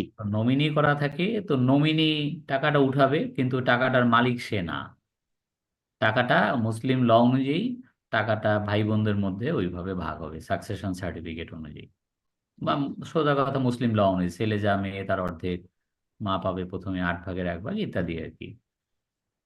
যেভাবে আছে ওইভাবেই মালিকানা, কিন্তু ওইটা নমিনি মানে টাকাটা তোলান একজনকে দেওয়া হলো, ব্যাংক নমিনিকে টাকা দিয়ে দেবে। ব্যাংক কিন্তু সাকসেশন সার্টিফিকেটও চাইবে না, শুধু ডেথ সার্টিফিকেট চাইবে। এই, আচ্ছা। বুঝছেন? জি। তো আপনি যেটা করবেন সেটা হলো যে, যে ব্যক্তি মারা গেছে তা মারা যাওয়ার পরেও যদি তার কোনো ইনকাম থাকে, সেই ইনকাম তার না, তা সেই ইনকাম ওয়ারিশদের। তো ওয়ারিশদের মধ্যে যখন রিটার্ন সাবমিট হবে, আপনি যদি এরকম 3-4টা রিটার্ন একসঙ্গে প্রিপেয়ার করেন, যে মৃত জি। ব্যক্তির করলেন আর পাশাপাশি তার ছেলেমেয়েরটাও করলেন, তো ছেলেমেয়ের ফাইলে ওইভাবে অংশ বিশেষ চলে আসবে আর কি। এই, বুঝছেন? জি স্যার, এখন ওয়ারিশ তো আপনার স্যার টাকাটা উঠিয়ে দিল, মানে যে নমিনি সেটা উঠিয়ে দিল, টাকাটা উঠিয়ে ভাই বোনদের মধ্যে ভাগ হইলো, বা ওনার হুম। যারা লিগ্যাল পার্সন তার মধ্যে ভালো ভাগ হইলো। এখন হুম। আমি ডিসিপি কে কিভাবে প্রুভ করাবো যে এই ব্যক্তির টাকাটা আমার এনে ঢুকছে? আমার তখন তার ব্যাংকিং চ্যানেলে ঢুকছে না, হ্যাঁ, কি? তখন তো হ্যাঁ, টাকাটা ব্যাংকিং চ্যানেলে আর না, ঢুকে নাই ব্যাংকিং তখন। চ্যানেলে তো ঢুকবে না, ব্যাংকিং চ্যানেলে তো ঢুকবে না, বুঝছেন? তখন ডিসিপি কি বিশ্বাস করানো যাবে স্যার? ও বাবা, আপনার ওই ডেথ সার্টিফিকেট দিয়ে বিশ্বাস করানো যাবে না মানে? আপনার তো ব্যাখ্যা দিতে হবে। হ্যাঁ, জি স্যার। ব্যাখ্যা দিতে হবে, এই আর কি। হ্যাঁ।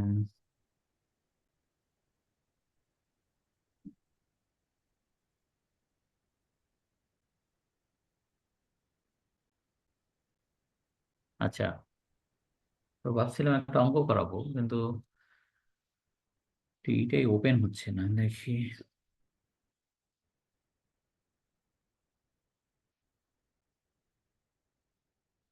ডেস্কটপটা ওপেন হচ্ছে না।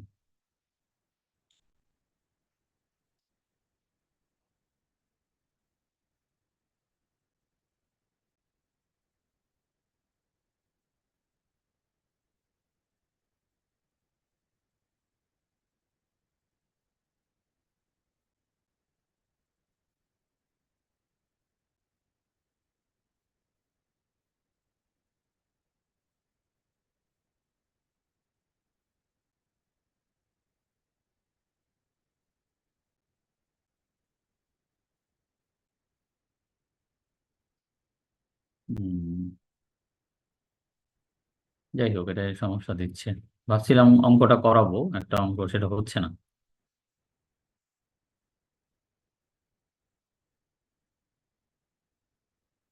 আচ্ছা, এখন বলেন, অ্যাসেসমেন্ট তো মোটামুটি যেটা দেখলাম, আমার ইচ্ছা ছিল পার্টনারশিপ ফার্মের একটা অঙ্ক দেবো এবং অঙ্কটা করায় দেবো ইনক্লুডিং পার্টনার, তাহলে একটা জিনিস অন্তত ক্লিয়ার হওয়া যেত। জি স্যার। আচ্ছা, পারতেছি না এই কারণে এটা ডেস্কটপের ওই যে কি ওয়ার্ড ফাইলের এটা ওপেন হচ্ছে না, যেখানে গিয়ে অঙ্কটা করাবো। আচ্ছা, দেখি অন্যভাবে পারি কিনা।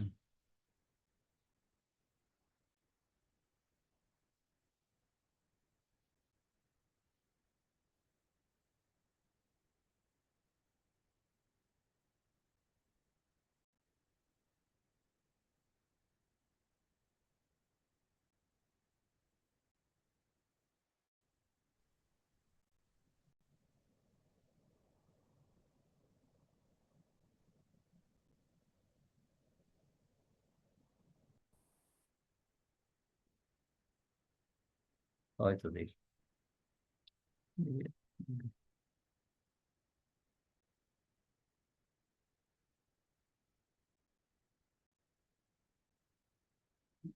করানো যাবে।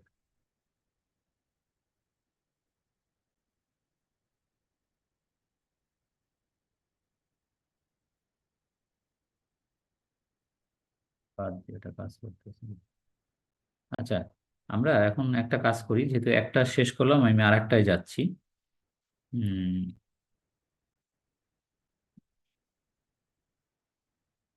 আচ্ছা, আপনি ওই কোশ্চেনটা করতে পারেন, আপনি মিনিমাম ট্যাক্স নিয়ে কি একটা কোশ্চেন করবেন বলছিলেন? জি স্যার।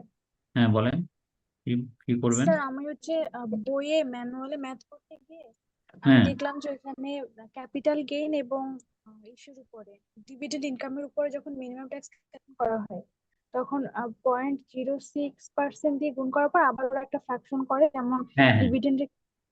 স্যার এইটা রাইট। তো কিছু পাইলাম না, ওই যে আয়কর হ্যাঁ, পরিপত্র না সরাসরি নিছে 0.60% দিয়ে, তো আসলে কোনটা ঠিক? না, আপনাকে ওই মানে হ্রাসকৃত হার যেটার ক্ষেত্রে প্রযোজ্য সেটাকে আপনার ওই মানে 60 পয়সা যেটা, ওটাকে ফার্দার হ্রাস করতে হবে, এটাই ল। এটাও পরিপত্রেই করা আছে, পরিপত্র আছে, হয়তো পরিপত্রে আপনি এবারের পরিপত্র থেকে বলতেছেন কিনা, হয়তো ভুলে হতেও জি পারে। স্যার, এবারে পরিপত্রিকা থেকেই বলছি, ওইখানে একটা ম্যাথ আছে, বড় ম্যাথ দুইটা আছে, তো ওইখানে দেখলাম যে ওরা ইনকামের উপরে মানে সরাসরি নিছে, ওইখানে আর ফ্র্যাকশনটা নেয় নাই। না, সরাসরি হবে না। ওকে আপনার স্যার। যেহেতু ক্যাপিটাল গেইনের ট্যাক্স রেট হচ্ছে 15 এবং ডিভিডেন্ডের ট্যাক্স রেট হচ্ছে 20, তো সুতরাং আপনাকে alternative minimum tax on gross receipt, যেটা টার্ন ওভার ট্যাক্স, ওইটা করার সময় ডাইরেক্ট আপনি 60 পয়সা নিতে পারবেন না, ওটাকে ভাঙতে হবে, ওটাকে কমাতে হবে, বুঝছেন? Okay sir. জি স্যার। এই আর কি। হুম,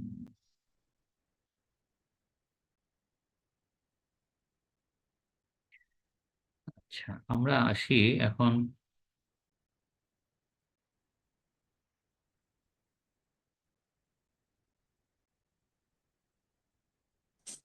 স্যার টিডিএস থেকে স্যার টিডিএস থেকে একটা কোশ্চেন করা যাবে? টিডিএস, হ্যাঁ, করেন।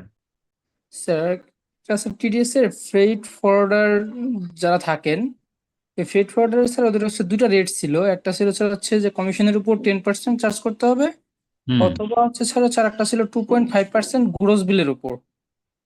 এক্ষেত্রে স্যার হচ্ছে আমরা যখন আমাদের কোম্পানিতে যখন প্র্যাকটিস করতেছিলাম আমরা এটা যে আপনার হচ্ছে আসলে অ্যাকচুয়ালি হবে কোনটা, ওরা ম্যাক্সিমাম ক্ষেত্রে যখন আমাদেরকে বললাম যে আপনাদের কাছ থেকে 2.5% আমরা কাটবো যাতে গ্রোস বিল আপনারা সাবমিট করেন, তখন হুম, স্যার ওরা কি করলো, ওরা স্যার কমিশনটাকে ভাগ করে দিল কিভাবে স্যার হচ্ছে, যেমন প্রত্যেক বিলের জন্য 3,000 টাকা কমিশন, মানে 12 লাখ টাকার বিলের উপরে 3,000 টাকা কমিশন, আবার হচ্ছে 20,000 টাকার বিলের উপরেও 3,000 টাকা কমিশন, যেন আমরা কমিশনের উপর 10% কাটি, মানে এই সুবিধাটা নেওয়ার জন্য।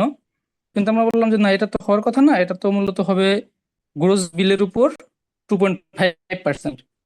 হুম, পরে ওরা বললো যে ওরা হচ্ছে মানে একটা ফ্রেড ফরওয়ার্ডার থেকে বললো, ওরা বললো যে আমরা তো আমাদের অ্যাসোসিয়েশন থেকে আমরা একটা করছি অলরেডি, একটা মানে হাইকোর্টে একটা আছে, শুনে মানে রিড করছে তারা। পরে হুম, ওরা স্যার হচ্ছে হাইকোর্ট থেকে একটা মানে নিয়ে আসলো, একটা হাইকোর্ট থেকে একটা রায় নিয়ে আসলো, বললো যে এটা দিয়ে যে তারা হাইকোর্ট বলছে যেটা করার জন্য, মানে ওই গ্রোস বিলের উপর আমরা কাটতে পারবো না, আমরা শুধু কমিশন যেটা সে কমিশনের উপর কাটবো। এখন স্যার আমাদের আমার কোয়েরি যেটা ছিল স্যার, জানার ইচ্ছা ছিল সেটা ছিল স্যার হচ্ছে যে আমি কি অ্যাকচুয়ালি ওই হাইকোর্টের যে রায়টা আছে ওই রায়টার উপরই আমি কি ডিপেন্ড করতে পারবো, নাকি এক্ষেত্রে স্যার এনবিআর এর কোনো ডিক্লারেশন বা কোনো এসআরও টাইপের কোনো কিছু লাগবে? শোনেন, আমি বুঝছি আপনার কথা। আইনটা যে এবারে করা হলো, কেন করা হলো? আইনটা যদি আপনার একটা ফ্রেড ফরওয়ার্ডের গ্রস বিল থাকে এবং তার ভিতরে যদি কমিশন থাকুক আর না থাকুক তাতে কিছু যায় আসে না, আপনাকে গ্রস বিলের উপরে 2.5% কাটতে হবে, এটাই হলো বর্তমান আইন। ভালো করে শোনেন। আর হয় কি, বিদেশি অনেক কোম্পানি আছে যারা বাংলাদেশকে শুধু কমিশনাই বিল করে, অনলি কমিশন, মানে তাতে কোনো থাকে, অন্য কিছু থাকে না। তাহলে যদি শুধু কমিশন বিল করে তাহলে কমিশনের উপরে 10%। তো এইভাবে আইনটা করছে। কিন্তু যদি একটা বিল থাকে, বিলের মধ্যে কমিশন থাকুক আর না থাকুক, আপনাকে 2.5% কাটতে হবে। আর যদি শুধু কমিশনের বিল হয় তাহলে কমিশনের উপরে 10%। তো যাই হোক, মানে এখন কথা হলো যে যদি আপনার সেকেন্ড উত্তর হচ্ছে যদি তারা এই 2.5%কে চ্যালেঞ্জ করে রিট করে থাকে এবং রিটের যদি ওখান থেকে নির্দেশনা আসে, আপনাকে ওইটা ফলো করতে হবে। হাইকোর্টের নির্দেশনা তো আপনাকে ফলো করতেই হবে, এনবিআর এর উপরে অবস্থান করে হাইকোর্ট। তো এখন হয় কি, কেউ এনে আপনাকে হাইকোর্টের একটা ইনজাংশন দিল বা একটা কিছু দিল, ওইটা এখন আপনার তো মানে কি বলে শাখের করা যে আপনি এখন ওইটা মানবেন নাকি। এখন এনবিআর এ চিঠি লিখলেও যে আপনি সহসা উত্তর পাবেন তা পাবেন না। হুম। তো ওইটা মানে উত্তরটা কি, যেটা ঠিক কিনা? উত্তর এই না যে এনবিআর কে আপনি চিঠি লিখেন যে আমি হাইকোর্টের রায় মানবো না আপনার আইন মানবো, এই ধরনের চিঠি আপনার গ্রহণযোগ্য না। অবভিয়াসলি যদি রিট হয়, রিটের যে নির্দেশনা ওটা আপনাকে মানতে বাধ্য। বুঝতে পারছেন? তো ওইটা গেল। কিন্তু আমি যেটা বলতে চাচ্ছি যে হাইকোর্টের যে রিটের যেটা আপনাকে কেউ দিল সেটা সত্যি না মিথ্যা, তো ওইটা তো আপনি বুঝতে পারতেছেন না। এখন এইটা আপনি কিভাবে ভেরিফাই করবেন? এখন সেটা স্টাম্পে স্টাম্পে করে স্যার ওটা নোটারি করে নিছে স্যার ওনারা। যাই হোক, কি করছে না করছে, আপনার যদি এরকম লোকজন থাকে আপনি হাইকোর্টের ওই আপনি ইসে দেখতে পারেন। কিন্তু ওই যে এখন তো হাইকোর্টের অনলাইনে সবকিছু দেখা যায়। হ্যাঁ, এরকম যদি কোনো কিছু দিয়ে থাকে, ওইটার কি নাম্বার জানি বলে, আমাদের বলে আইটিএ নাম্বার, আর হাইকোর্টের জানি কি নাম্বার একটা বলে, ওই নাম্বার দিয়ে সার্চ দিয়ে আপনি দেখতে পারেন যে এটা সত্যি না মিথ্যা। এখন তো মানে ডিজিটাল বাংলাদেশের যুগ তো, সেটা একটু ভেরিফাই করে নিতে পারেন আর কি। তবে আপনি যে কথা জিজ্ঞেস করছেন, স্যার আমি কোনটা মানবো, এনবিআর টা মানবো না হাইকোর্ট? Definitely high court.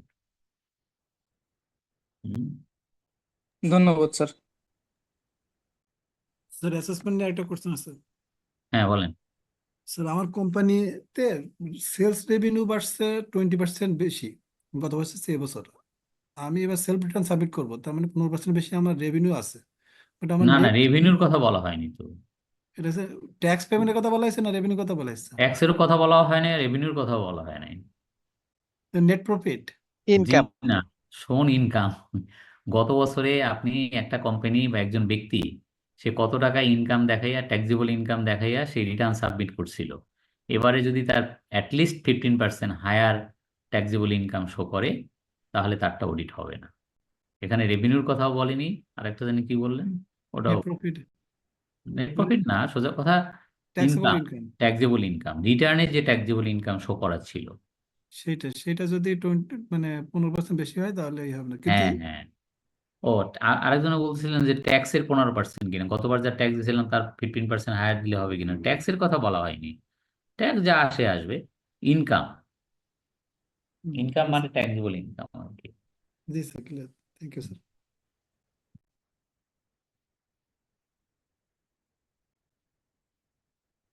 এই।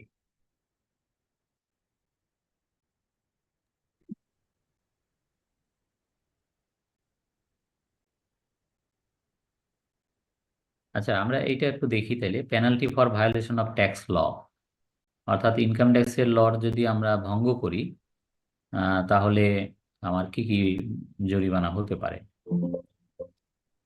আচ্ছা, 1 নম্বরটা দেখেন। 1 নম্বর হচ্ছে penalty for failure two file return. এটা তো অলরেডি আমাদের মানে পড়া হয়ে গেছে, আমরা জানি কেউ যদি রিটার্ন সাবমিট না করে, রিটার্ন সাবমিট না করে তাহলে তার জন্য কি জরিমানা হতে পারে। সেখানে তো এটা অলরেডি আমরা যখন রিটার্নের ক্লাস নেই তখন এটা বলছি যে তার লাস্ট অ্যাসেসড ট্যাক্সের 10% অথবা 1000 এর মধ্যে যেটা বেশি প্লাস টাকা 50 পার ডে অফ ডিফল্ট, যতদিন সে মানে রিটার্ন সাবমিট না করবে প্রতিদিনের জন্য 50 টাকা। এবং এটা ডিসিটি জরিমানা করতে পারে মানে নাও পারে। পেনাল্টির যে সেকশনগুলো এর ভিতরে সম্ভবত একটা সেকশন আছে যেটা যেটা হলো কর ফাঁকি জন্য যে জরিমানাটা ওটা ম্যান্ডেটরি, কিন্তু বাকিগুলো ম্যান্ডেটরি না, বাকিগুলো সব জায়গায় আপনার মানে স্যার ডিসিটি। এখন তো বাংলায় আইনটা, এখন তো আর শ্যাল বুঝবো কিভাবে স্যার? না, এখানে করা না করার যে বিষয়টা, ওখানে যে করদাতাকে নোটিশ দিতে হবে যে কেন করা হবে না অমুক। এখন হয়েছে কি ভাষাগত, আগে যেটা ছিল শ্যাল ছিল, এখন হলো সব জায়গায় ওইরকম করে দিচ্ছে। ওই জায়গায় করে দেওয়া মানে কিন্তু তা না, ব্যাপারটা বুঝছেন? করে দেওয়া মানে কিন্তু যে এটা কম্পালসারিলি করতেই হবে, কেউ যদি রিটার্ন দাখিল না করে তার একেবারে জরিমানা কম্পালসারি, এটা কিন্তু করা হয়নি, কম্পালসারি করা হয়নি। কিন্তু এখন বাংলা করতে গিয়ে এরকম অনেক সমস্যায় আমরা ফেস করছি যে এরকম যে কি হবে মানে ইংলিশের বাংলা করতে গিয়ে, এই যে বলেন না আপনি তো বললেন যে মেয়ে এবং ছেলের দুইটার বাংলাই তো এক। কেন আপনার এই যে 266 একে যেটা বলছে যে আহ জরিমানা আরোপ করিতে পারিবেন, মানে নাও পারিবেন, এটা মেয়ে তো মেয়ে, বুঝছেন? স্যার হ্যাঁ এখন 266 স্যার যেটা বলছে যদি রিটার্ন জমা না দেয় তাহলে সর্বশেষ নিরূপিত আয়। হ্যাঁ কিন্তু যদি এটা এমন হয় যে এই অর্থাৎ 23-24 ইনকাম ইয়ারের কোনো রিটার্ন আমি দেই না, সেক্ষেত্রে জরিমানা কিভাবে ইম্পোজ হবে? এটা কি কার ইনকামের উপরে হবে? 23-24 কর বছরের রিটার্ন, যদি রিটার্নটা কেউ না দিয়ে থাকে তাহলে তার 22-23-এর যেটা ওইটা 10%। যদি নতুন এসএসসি হয় স্যার যে তার ও 23-24 ইনকাম না ইয়ারে না তার না না না, নতুন তো লেখাই আছে সেকেন্ড প্যারা, আপনি সেকেন্ড প্যারাটা দেখেন নাই। সেকেন্ড প্যারাতে বলছে যে একজন ব্যক্তি করদাতা যিনি ইতিপূর্বে কখনো রিটার্ন দাখিল করেননি, সেক্ষেত্রে তার সর্বোচ্চ জরিমানা হবে 5000 টাকা। ও আচ্ছা আচ্ছা, জি স্যার। হুম। স্যার আর একটা একটু অ্যাডভান্স ইনকাম ট্যাক্সের একটা প্রশ্ন ছিল স্যার। হ্যাঁ, অ্যাডভান্স স্যার ইনকাম ওই যে ট্যাক্স। স্যার, জি স্যার, দিতে হবে স্যার, সেটা ওই যে 4টা ইনস্টলমেন্ট দিতে হবে। এখন স্যার এই যে লেটেস্ট ইনকাম বলতে কি স্যার, আমি আজকে হচ্ছে নভেম্বর, এখন আমি যদি স্যার 23-24 যদি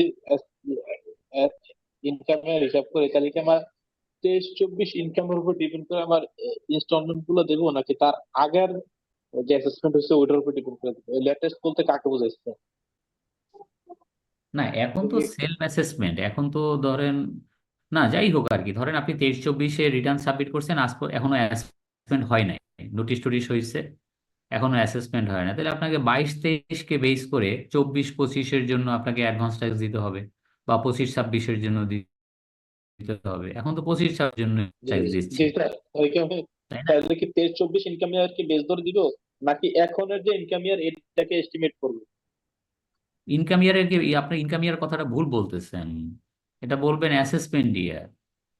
আপনি শোনেন, আপনাকে একটা কথা বলি, ধরেন আমি একটা এক্সাম্পল দিই, সেটা কি, সেটা হলো যে এখন আপনি 24-25-এ রিটার্ন রেডি করতেছেন, অডিট চলতেছে, আর 23-24-এর এই কোম্পানিটার রিটার্ন সাবমিট করছেন নর্মালে, কিন্তু এখনো অ্যাসেসমেন্ট ডিসিডি কমপ্লিট করেনি, তার মানে এটা মানে অ্যাসেসড ইনকামটা আপনি পাচ্ছেন না। তাহলে আপনি কিসের ভিত্তিতে আগামী 25-26 কর বছরের জন্য আজকে যে আপনি মানে অ্যাডভান্স ট্যাক্স দিবেন, তাহলে কিসের ভিত্তিতে? উত্তর, বা সর্বশেষ নিরূপিত আয় হচ্ছে আপনার 22-23, 22-23 তাহলে অ্যাসেসমেন্ট ইয়ার। যেটা ফাইনাল হয়েছে স্যার ওইটাকে আমি বেস ধরবো। Of course, of course. বাকি আমার শর্টফল হলো যে আমি পরবর্তী লাস্ট ইনস্টলমেন্ট আমি এটা দিয়ে দিব, তাই না স্যার? 75% যেটা হয়েছে আমার শর্ট হয়ে না যায় না, সেটা এই তো আবার ভুল কথা বললেন, আবার উল্টোপাল্টা কথা বলে যাচ্ছেন। 75% না, 75% কথাটা উইথড্র করেন। আপনার আইন হচ্ছে যে সর্বশেষ নিরূপিত আয়। তো আমি তো আপনাকে উদাহরণ দিয়ে বললাম যে এই কোম্পানিটা 23-24-এ রিটার্ন সাবমিট করছে কিন্তু অ্যাসেসমেন্ট হয়নি, তাহলে অ্যাসেসমেন্ট হয়েছে সর্বশেষ কোন বছরের? 22-23, তাহলে ওইটাকেই আমাকে বেস করা ছাড়া উপায় নেই। আর 24-25 তো এখন আমি রিটার্ন দিচ্ছি, রেডি করতেছি। আর এখন অ্যাডভান্স ট্যাক্স দেবো, আজকে যে অ্যাডভান্স ট্যাক্সটা দেবো এটা কোন বছরের জন্য? 25-26। তার মানে অতীত, বর্তমান, ভবিষ্যৎ তিনটেই আছে। অতীত হচ্ছে অতীতকে বেস করে বর্তমান ইনকাম ট্যাক্সের রেট অ্যাপ্লাই করে আগামী কর বছরের জন্য আমি অ্যাডভান্স ট্যাক্স দেবো। আরেকটা কথা আপনি ফাঁকে বলে গেছেন যে 75%। নো নো নো, 75% রং। আপনার 75 আপনাকে দিতে হবে 100%। আপনাকে দিতে হবে 100%, এটাই ল। বাট ডিসিটি যখন অ্যাসেসমেন্ট করবে, যে ডিসিটির যে পেশকার, সে যখন আপনার IT30-তে ট্যাক্স ক্যালকুলেশন করবে, ট্যাক্স কম্পুটেশন করবে, সে তখন আপনাকে 25% খাতির করবে, 25% ছাড় দিবে। আইনে বলা আছে যে আপনার ট্যাক্স আসছে, ডিসিটি যখন আপনার রিয়েলি অ্যাসেসমেন্ট করতে যাবে, তখন দেখবে আপনার ট্যাক্স আসছে কত, ট্যাক্স আসছে 1 লাখ। তো 1 লাখের 75%-এ আসে কত? 75,000। আপনি অ্যাডভান্স ট্যাক্স দিয়েছেন কত? 60,000 টাকা। ঠিক আছে, আপনাকে 15,000 টাকা হলো 75% হতে শর্টফল হচ্ছে 15,000। ওই 15,000 টাকার উপরে সিম্পল ইন্টারেস্ট করা হবে। কিন্তু আইনে কোথাও আপনাকে বলা হয়নি যে আপনার অ্যাডভান্স ট্যাক্স নিয়ম অনুযায়ী যা আসে তার 75% দিলেই চলিবে, এ কথা কোথাও বলা নাই। আপনার ক্ষেত্রে মানে এসএসসির ক্ষেত্রে, করদাতার ক্ষেত্রে বলা আছে 100%। এবং শুধু 100% না, মোর দ্যান 100%। তা বলতে পারেন স্যার আপনি তো 75%ও নাই, 100%ও নাই, মোর দ্যান 100%-এ গেছেন। তো এইটা মানে তো বুঝলাম না, মানেটা বুঝাই দিই। সেটা হলো, ধরেন আপনার গত বছরকে ভিত্তি করে আপনাকে অ্যাডভান্স ট্যাক্স দিলে আপনার অ্যাডভান্স ট্যাক্স দিতে হয় 10 লাখ টাকা। কথার কথা 10 লাখ টাকা আপনি সুন্দর মতো একেবারে 100% দিয়ে দিচ্ছেন, 2.5 লাখ, 2.5 লাখ, 2.5 লাখ, 2.5 লাখ। ভালো কথা। কিন্তু ডিসিটি যখন অ্যাসেসমেন্ট করতে বসছে, তখন আপনাকে ট্যাক্স করছে 20 লাখ টাকা। ডিসিটি অ্যাসেসমেন্টে ট্যাক্স করছে 20 লাখ। 20 লাখের 75% করে দেখে আসে 15 লাখ। হোয়ারাস আপনি ট্যাক্স দিছেন, অ্যাডভান্স ট্যাক্স দিছেন নিয়ম অনুযায়ী 10 লাখ। তাহলে 75% থেকে শর্টফল কত? 75% of what? 75% of assess tax. DCT এবছরে যে কর নির্ধারণ করলো তার 75%-এ আসে 15 লাখ। আর করদাতা ট্যাক্স দিছে, অ্যাডভান্স ট্যাক্স দিছে নিয়ম অনুযায়ী, একেবারে সে কোনো নিয়ম লঙ্ঘন করে নাই, সে দিছে 10 লাখ। তারপরও তাকে শাস্তি পেতে হবে, নিয়ম মেনে অ্যাডভান্স ট্যাক্স দেওয়ার পরেও তাকে শাস্তি পেতে হবে। কিরকম? যে ওই ডিসিটি একটা গায়ের জোরে অ্যাসমেন্ট করলো 20 লাখ, এখন তার 75%-এ 15 লাখ, অ্যাডভান্স ট্যাক্স দেওয়া হয়েছে 10 লাখ, বাকি 5 লাখের 10% তাকে সিম্পল ইন্টারেস্ট দিতেই হবে, গুনতেই হবে। এখন বলতে পারেন স্যার এটা দিতেই হবে, না দিলে আপিল করতে পারেন, সেটা ভিন্ন কথা। কিন্তু এই হচ্ছে যেটা বললাম আপনাকে আর কি। আর তার আপনি মানে আমাকে স্যার কি সে আপনি আমাকে কি বলছেন? আপনি উল্টা কথা বলছেন যে স্যার আমার গতবারের নিয়ম অনুযায়ী আমাকে অ্যাডভান্স ট্যাক্স দিতে হয় হচ্ছে 10 লাখ লাস্ট অ্যাসেস ট্যাক্সের উপরে ভিত্তি করে। তাহলে 10 লাখের 75% স্যার 7.5 লাখ টাকা দিলেই তো হবে, তাই না স্যার? এই হলো আপনার কোশ্চেন। আপনার কোশ্চেনটা টোটালি রং, বুঝছেন?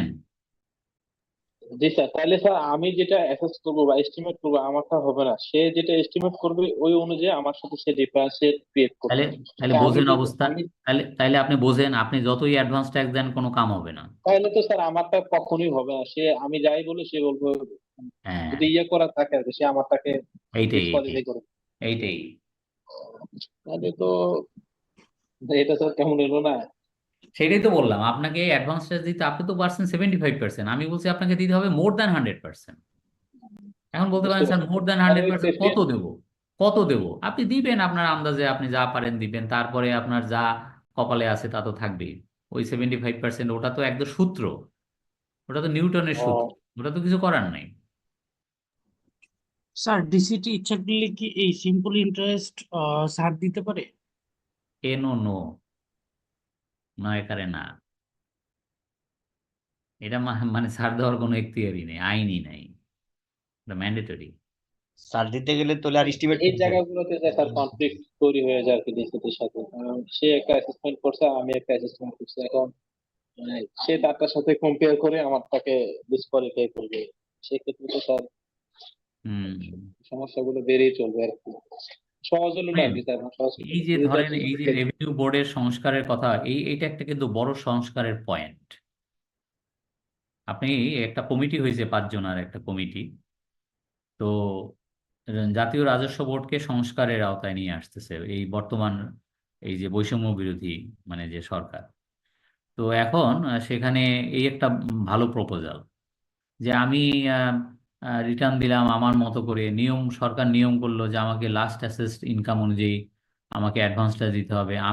আমি বাংলাদেশের একদম খাঁটি বান্দা। আমি যা নিয়মের বাইরে আমি যাই না, এক চুলো যাই না, তাহলে আমি এক চুলো নিয়মের বাইরে না গিয়ে একদম নিয়ম মাফিক আমি অ্যাডভান্স ট্যাক্স দিলাম, তারপরে আমার উপরে এত খড়গহস্ত কেন হবে? কি বুঝাতে পারছি? তাইলে জি স্যার। এই আইনেরও সংস্কার হওয়া দরকার, এই আইনেরও সংস্কার হওয়া দরকার। এটা একটা বৈষম্য, ঠিক না? আচ্ছা, তো যাই হোক, এটা নিয়ে অনেক কথা হলো। রিটার্ন দাখিল না করার জন্য জরিমানা। তারপরে আসেন penalty for file withholding tax return submit না করলে তার জন্য একটা জরিমানার বিধান আছে। এই সেটা কত পার্সেন্ট? সেটা হলো ওই যে 10% of the last assessed income or 5,000 টাকা হুইচেভার ইজ হায়ার, প্লাস যত মাস বিলম্ব করবে প্রতি মাসের জন্য, প্রতি মাস বা তার ভগ্নাংশের জন্য 1,000 টাকা করে। তারপরে 3 number, penalty for failure to issue আর টিডিএস সার্টিফিকেট। তো টিডিএস সার্টিফিকেট যদি ইস্যু না করে তার জন্য এরকম মানে কত টাকা, 5,000 টাকা এবং এডিশনাল 1,000 টাকা করে জরিমানা করা যেতে পারে। Penalty for failure two furnish information as required under section 200, মানে তথ্য চেয়ে সম্ভবত, তথ্য না পেলে তার জন্য ইনস্ট্যান্টলি 50,000 টাকা জরিমানা করা যাবে। আর যতদিন বিলম্ব করবে তথ্য দিতে প্রতিদিনের জন্য 500 টাকা জরিমানা করা যাবে। তারপরে দেখেন penalty for not maintaining accounts in the prescribed manner. যদি নির্ধারিত ফর্মে নির্ধারিত পদ্ধতিতে আইএএস বা এফআরএস অনুযায়ী যে অ্যাকাউন্টস মেনটেন করার কথা সেটা সেই অনুযায়ী করা না হয় তাহলে তার জন্য জরিমানার বিধান আছে। তো এটা গেল 5 নাম্বার। 6 নম্বরে বলছে penalty for issuing fake TIN. যদি কেউ ভুয়া টিন ব্যবহার করে বা অন্যের টিন নিজের নামে চালাইয়ে দেয় তাহলে তার জন্য আপনার জরিমানার বিধান আছে, এই 20,000 টাকা জরিমানা। তারপরে penalty for failure to pay advance tax. যার অ্যাডভান্স ট্যাক্স দেওয়ার কথা, অ্যাডভান্স ট্যাক্স দেয়নি বা কোনো ইনস্টলমেন্ট মিস করছে, তার তার জন্য কি জরিমানা হতে পারে।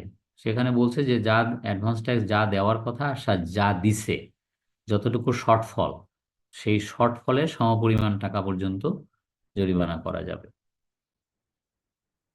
স্যার এই জায়গাটা মানে হচ্ছে স্যার আমার প্রথমে 80 টাকা আছে, আমি 70 টাকা দিচ্ছিলাম। এখন যে 10 টাকা গ্যাপ, এই 10 টাকা তো দেওয়া লাগবে, প্লাস আরো এডিশনাল 10 টাকা দেওয়া লাগবে। Right right right. তবে আপনার লাগবে না, এটা মেয়ে বলা আছে কিন্তু। সুতরাং ডিসিটি আমরা বাস্তবে তো দেখছি কখনো এই যে জরিমানাগুলো করাচ্ছি, জরিমানার ভিতরে 2টা জরিমানাই ডিপার্টমেন্টে, ইনকাম ট্যাক্স ডিপার্টমেন্টের সবচেয়ে চালু জরিমানা। একটা হলো রিটার্ন দাখিল না করার জন্য, তাও যে সবসময় সবাইকে করা হয় তা না, সবচেয়ে বেশি চালু হলো ওই যে কর ফাঁকি। ওইটা একেবারে মানে 100%, কারণ ওখানে বলা আছে মানে শ্যাল, যার জন্য ওইখান থেকে কোনো নিষ্কৃতি নাই। আর বাকিগুলো মানে করলে করলো, না করলে না করলো, এরকম বিষয়টা আর কি। আর এইটা তো করাই হয় না, এটা তো এই যে 269, এটা তো আমরা বাস্তবে দেখি না কেন?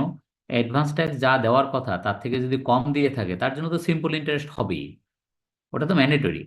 তাইলে এর অতিরিক্ত আবার জরিমানাও করা হবে তাকে, সেটা ডিসিটির ডিসক্রিশন। তারপরে দেখেন 8 number, penalty for non compliance of notice. যে নোটিশের নন কমপ্লায়েন্স হলে তার জন্য জরিমানা হতে পারে। যে ডিসিটি নোটিশ করলো, সে এটাকে আমলেই নিল না, এর জন্য জরিমানা হতে পারে। তারপরে দেখেন penalty for failure to pay tax as per return.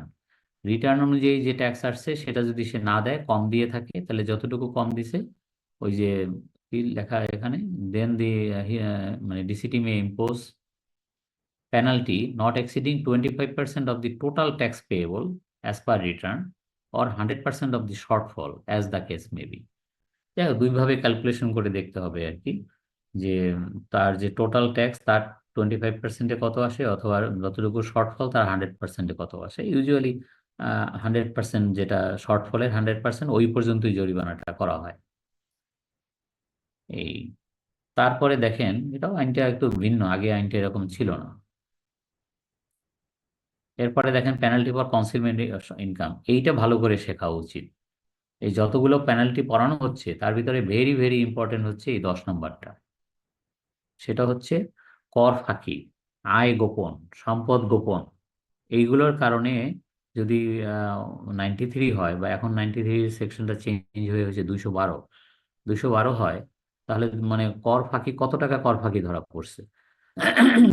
এখানে ধরেন কথার কথা যে কর ফাঁকি ধরা পড়ছে, ডিসিটির কাছে কর ফাঁকি ধরা পড়ছে, ডিসিটি 3 বছর আগে একটা কর ফাঁকি দিছে, তাইলে এইটা কত টাকা ফাঁকি দিছে? 1 লাখ টাকা।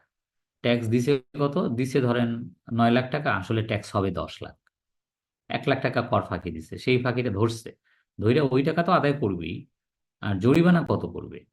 জরিমানা হবে ওই যে এ মানে হলো ইভেডেড ট্যাক্স, মানে কর ফাঁকি কত? 1 লাখ, 1 লাখের 15%-এ কত? 15,000,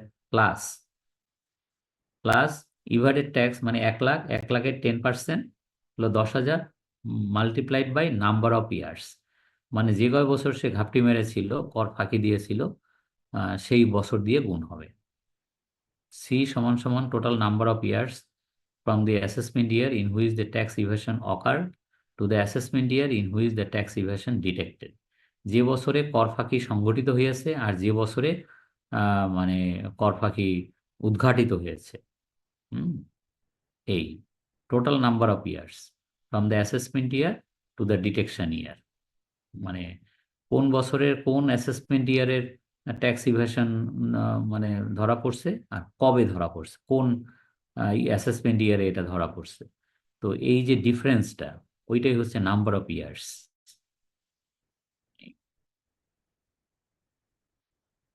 তার মানে এখানে টোটাল পেনাল্টি কত হবে? ধরেন 1 লাখ টাকা এরকম কর ফাঁকি ধরা পড়ছে, তাহলে 1 লাখের 15%-এ 15,000, আর ধরেন 3 বছর এরকম ফাঁকি দিয়েছিল, তাহলে 1 লাখ, 1 লাখের 10%-এ 10,000, মাল্টিপ্লাইড বাই 3 সমান সমান 30,000। 30,000 আর ওদের উপরে হলো এই নাম্বারে 15,000, 45,000 টাকা তার জরিমানা ম্যান্ডেটরি। তার মানে টোটাল তাকে দিতে হবে 1 লাখ টাকা, যেটা কর ফাঁকি দিয়েছিল সেটা তো দিতে হবেই, প্লাস এই জরিমানা দিতে হবে তাকে 45,000। এই ঠিক আছে।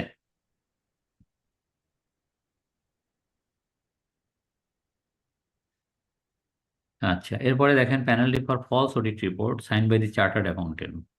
কোনো চার্টার্ড অ্যাকাউন্টেন্ট যদি কোনো উল্টাপাল্টা মানে অডিট রিপোর্টে সাইন করে থাকে, পরবর্তীতে প্রমাণিত হয় যেটা মিথ্যা, তাহলে ডিসিটি তাকে, ডিসিটি না শুধু ডিসিটি, তারপরে কমিশনার, ট্রাইব্যুনাল, যার কাছেই ওই ভুয়া অডিট রিপোর্টটা ধরা পড়বে, সে ওই সিএ ফার্মকে আপনার মিনিমাম 50,000 টাকা, ম্যাক্সিমাম 2 লাখ টাকা পর্যন্ত জরিমানা করতে পারবে, যে ওই ফলস অডিট রিপোর্টে সাইন করছে। ইউজুয়ালি মানে কোনো ফার্মকে করা হয় না, করা হয় ওই অডিটরকে, মানে যে অডিটর ওই ডিবিএস করে যিনি সাইন করছে আর কি। আচ্ছা, এটা গেল সিএ ফার্মের দোষ। এখন আসেন 12 নম্বরে, ফেক অডিট রিপোর্ট, অর্থাৎ সিএ ফার্ম অডিট করে নাই, এটা রাস্তা দিয়ে অডিট হয়ে আসছে, সিল সাপোর্ট মেরে একটা ওই কোম্পানির অ্যাকাউন্টেন্ট একটা ভুয়া অডিট রিপোর্ট নিজে নিজে বানাইয়া ইনকাম ট্যাক্স অফিসে সাবমিট করছে। এটা যদি ধরা পড়ে তাহলে 1 লাখ টাকা জরিমানা, বুঝছেন? এই ওই যে লেখা আছে যে পেনাল্টি 1 লাখ টাকা on the concern tax payer, মানে ওই কোম্পানিকে 1 লাখ টাকা জরিমানা করা হবে who prepared fake audit report in the name of a CA firm. একটা সিএ ফার্মের নাম ব্যবহার করে, সে সিল ব্যবহার করে, প্যাড ব্যবহার করে সে এই কাজটা করছে। বুঝতে পারছেন? শুনতে পাচ্ছেন তো না? জি স্যার। আচ্ছা, জি স্যার, শুনতে পাচ্ছি। ওকে। তারপরে হচ্ছে penalty for default in payment of tax. যদি কারোর কাছে কোনো কর পাওনা থাকে, সে কর দিচ্ছে না, সেক্ষেত্রে মানে যে পরিমাণ টাকা পাওনা তার 100% তাকে জরিমানা করা যেতে পারে। এটা আগেও এই আইনই ছিল। তারপরে penalty for not displaying PSR at the conspicuous place who has income from business. হ্যাঁ বলেন। স্যার ওই যে প্রশ্ন ছিল আগে যেটা বলে এসএসসি ডিফল্ট যে কথাটা ছিল এটা হচ্ছে 275, এখন এটা কর পরিশোধ খেলাপি ভাবে জরিমানা। কোনটা তাহলে কোনটা? এটা কি স্যার 275। 275 হ্যাঁ হ্যাঁ আগে তো কথাটা ছিল এসএসসি ডিফল্ট, তাহলে হ্যাঁ এই কথাটা এখানে থাকতো এই ক্ষেত্রে এই জরিমানা হবে এই 275 এর অধীন, অর্থাৎ যে পরিমাণে ডিফল্ট করছি ওই পরিমাণে আমার জরিমানা হবে। রাইট, যদি ওই একটা পরিমাণ টাকা পর্যন্ত বকেয়া হয়, জরিমানা করতে পারে, হবে না, ও আচ্ছা আচ্ছা, হতে পারে। রেকর্ড জি স্যার। হুম। তারপরে হলো যে যাদের ব্যবসা থেকে ইনকাম আছে তাদের কিন্তু পিএসআরটা দৃশ্যমান জায়গায় টানায় রাখিতে হইবে। এই জন্য আপনারা যে বিভিন্ন দোকানে যান, অনেক বড় বড় দোকানে কিন্তু এই ইনকাম ট্যাক্সের এই পিএসআরটা আপনি দেখতে পাবেন। হ্যাঁ, তো অনেক জায়গায় আমি দেখি যে ইনকাম ট্যাক্সের একটা ক্লিয়ারেন্স সার্টিফিকেট টানায় রাখছে, কেউ টিন বাধাই করে টানায় রাখছে, কিন্তু নিয়ম কিন্তু তা না। নিয়ম হলো পিএসআরটা টানায় রাখতে হয়। পিএসআর মানে হলো ওই যে রিটার্ন সাবমিশনের যে অ্যাকনোলেজমেন্ট স্লিপ, ওইটা টানায় রাখতে হয় আর কি। এবং যদি টানায় না রাখে তাহলে ডিসিডি তাকে, ওই দোকানদারকে মিনিমাম 20,000 ম্যাক্সিমাম 50,000 টাকা পর্যন্ত জরিমানা করতে পারে। এই তারপরে দেখেন penalty for failing to notify the DCT within 15 days of business discontinuance. ব্যবসা বন্ধ করার 15 দিনের মধ্যে যদি ডিসিটিকে জানাতে ব্যর্থ হয় তাহলে 15 দিনের মধ্যে যদি ডিসিটিকে জানাতে ব্যর্থ হয়, তো আজকের ক্লাসেই দেখলেন যে কেউ যদি ব্যবসা বন্ধ করে দেয় তাহলে 15 দিনের মধ্যে ডিসিটিকে জানাতে হবে। যদি না জানায় তার জন্য জরিমানা হতে পারে। কত টাকা জরিমানা হতে পারে? আগের বছরে তার যে ট্যাক্স হয়েছিল তার সমপরিমাণ টাকা পর্যন্ত জরিমানা হতে পারে। এই যে লেখা আছে, DCT may impose penalty a sum not exceeding the amount of tax assessed to him during the previous year. আগের বছরে তার ট্যাক্স হয়েছিল তার সমপরিমাণ তাকে জরিমানা করতে পারবে। 16 নম্বরে 16, 17, 18, 19 এই চারটা এখন পড়ানো হবে না। কেন হবে না? এটা ট্রান্সফার প্রাইসিং এর সাথে রিলেটেড, সুতরাং এটা আগামী ক্লাসে। কারণ ট্রান্সফার প্রাইসিং না পড়াইয়া যদি এখন এই পেনাল্টি পড়াই, এটা হবে না। ওই দিন পড়ানো হবে আর কি। ঠিক আছে, 17, 18, 19 এই তিনটা আর কি। এই তিনটাই আপনার ওই ট্রান্সফার প্রাইসিং রিলেটেড। এই দেখেন নিচের কথাটা একটু ইম্পর্টেন্ট, কনক্লুশন যেটা, no penalty shall be imposed without giving a reasonable opportunity of being heard. কোনো জরিমানায় ডিসিটি ডাইরেক্ট করতে পারবে না করদাতাকে শুনানির সুযোগ না দিয়ে। করদাতাকে আত্মপক্ষ সমর্থনের সুযোগ দিতে হবে, তাকে নোটিশ করতে হবে, হে সম্মানিত করদাতা, আপনাকে কেন জরিমানা করা হবে না এই অপরাধের কারণে ইত্যাদি। আর 2 নম্বরে বলছে যে কিছু কিছু ধারায় জরিমানা করতে গেলে আইজেসিটির অনুমোদন লাগবে, ডিসিটি একা একা পারবে না। কারণ ডিসিটির হয়তো রাগ হলো, সে তো ফট করে একটা জরিমানা করে দিল, সেটা যেন না করতে পারে, তার হাত পা বাঁধা, সে তখন তার বসের কাছে চিঠি লিখতে হবে যে হে বস, আমি আমার একজন করদাতাকে এই পরিমাণ টাকা জরিমানা করতে চাই এই অপরাধের কারণে, আপনার অনুমোদন চাই। তো বস আবার একটু ভালো করে দেখবে যে এটাকে মানে যেন মিসইউজ না হয়। কারণ সত্যিকার অর্থে কি, এই ডিপার্টমেন্টের নাম হচ্ছে income tax department, not the penalty department. Penalty করা কাজ না, কাজ হলো আয়কর আরোপ করা এবং আদায় করা। জরিমানা করা কিন্তু মুখ্য উদ্দেশ্য নয়, কিন্তু কখনো কখনো পিউনিটিভ মেজার নিতে হয়। হুম, সেটা ভিন্ন কথা, কিন্তু শুধু বসে বসে জরিমানাই করবে এর জন্য তো তাকে বসানো হয়নি। বুঝছেন? এই ঠিক আছে।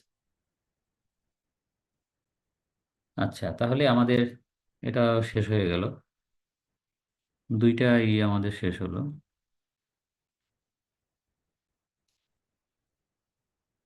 স্যার আমাদের ম্যাথটা কি স্যার করাবেন না আরো পরে না, করাবেন স্যার? ম্যাথটা আগামী ক্লাসে করাবো। ওইটা ইচ্ছা ছিল আমার। এই কম্পিউটারে সমস্যা হয়েছে কি আপনাকে বলি, এটা সারাইতে হবে। এটা হলো ওয়ার্ড ফাইল ওগুলো খুললে পরে ওই ওটা সম্ভবত ওই ওটা কি বলে, মানে সবই তো চুরি করাই, ওই যে অ্যাপস ইগুলো, ওটা কি ওয়ার্ড ওয়ার্ড ওইগুলো, তো ওইগুলো চলে যায় কিছুদিন পর পর, আবার ওই ইনস্টল করতে হয়। বুঝছেন? আচ্ছা প্রিভার্সনে চালাতে এমন হয় লাইসেন্স না করলে। হ্যাঁ জি কি, স্যার। ওইটার কারণে ওইটা চলে যায়, তো এখন ওইটা হয় না। ওই যে মাইক্রোসফট অফিস, এখন এটা আরেকটা স্যার ইনস্টল এগুলো লাইসেন্স নেওয়া লাগবে আমার তো। হ্যাঁ, কালকে আবার এটা আরেকবার ইনস্টল দিতে হবে, না দিলে এটা আসতেছে না, ওইটা সব সাদা সাদা হয়ে গেছে। এই হলো সমস্যা আর কি। স্যার আপনার আগের ক্লাসে সিরিয়ালস গুলো পাই নাই স্যার। না না, আমার প্রতি ক্লাসই দেওয়া হয়, এটা আপনি নিয়ে নেবেন আপনাদের মধ্যে থেকে, যারা আছে তাদের কাছ থেকে নিয়ে নিয়েন, বুঝছেন। আর আজকে যা পড়ানো হচ্ছে এটাও কারেকশন করে আগামী ক্লাসে দিয়ে দেবো। এটা তো আজকে আমার রেগুলার ক্লাস ছিল না, যার জন্য আর কি। আচ্ছা, এখন আসেন আপিল। যদি ডিসিটি কোনো খারাপ অ্যাসেসমেন্ট করে, তাহলে তো আপনাকে আপিলের দ্বারস্থ হতে হবে, এটা তো আপনি বুঝতেই পারতেছেন। তো সেক্ষেত্রে আপনার করণীয় কি?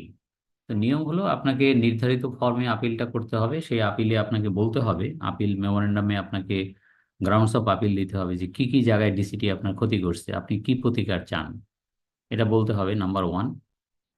নাম্বার 2, আপনাকে এইটা আপিলটা করতে হবে উইদিন 45 ডেজ, অর্থাৎ ডিসিটির ওই খারাপ অ্যাসেসমেন্ট হাতে পাওয়ার 45 দিনের মধ্যে আপিলটা করতে হবে। 3 নাম্বার হচ্ছে 200 টাকা দিতে হবে আপিল ফি।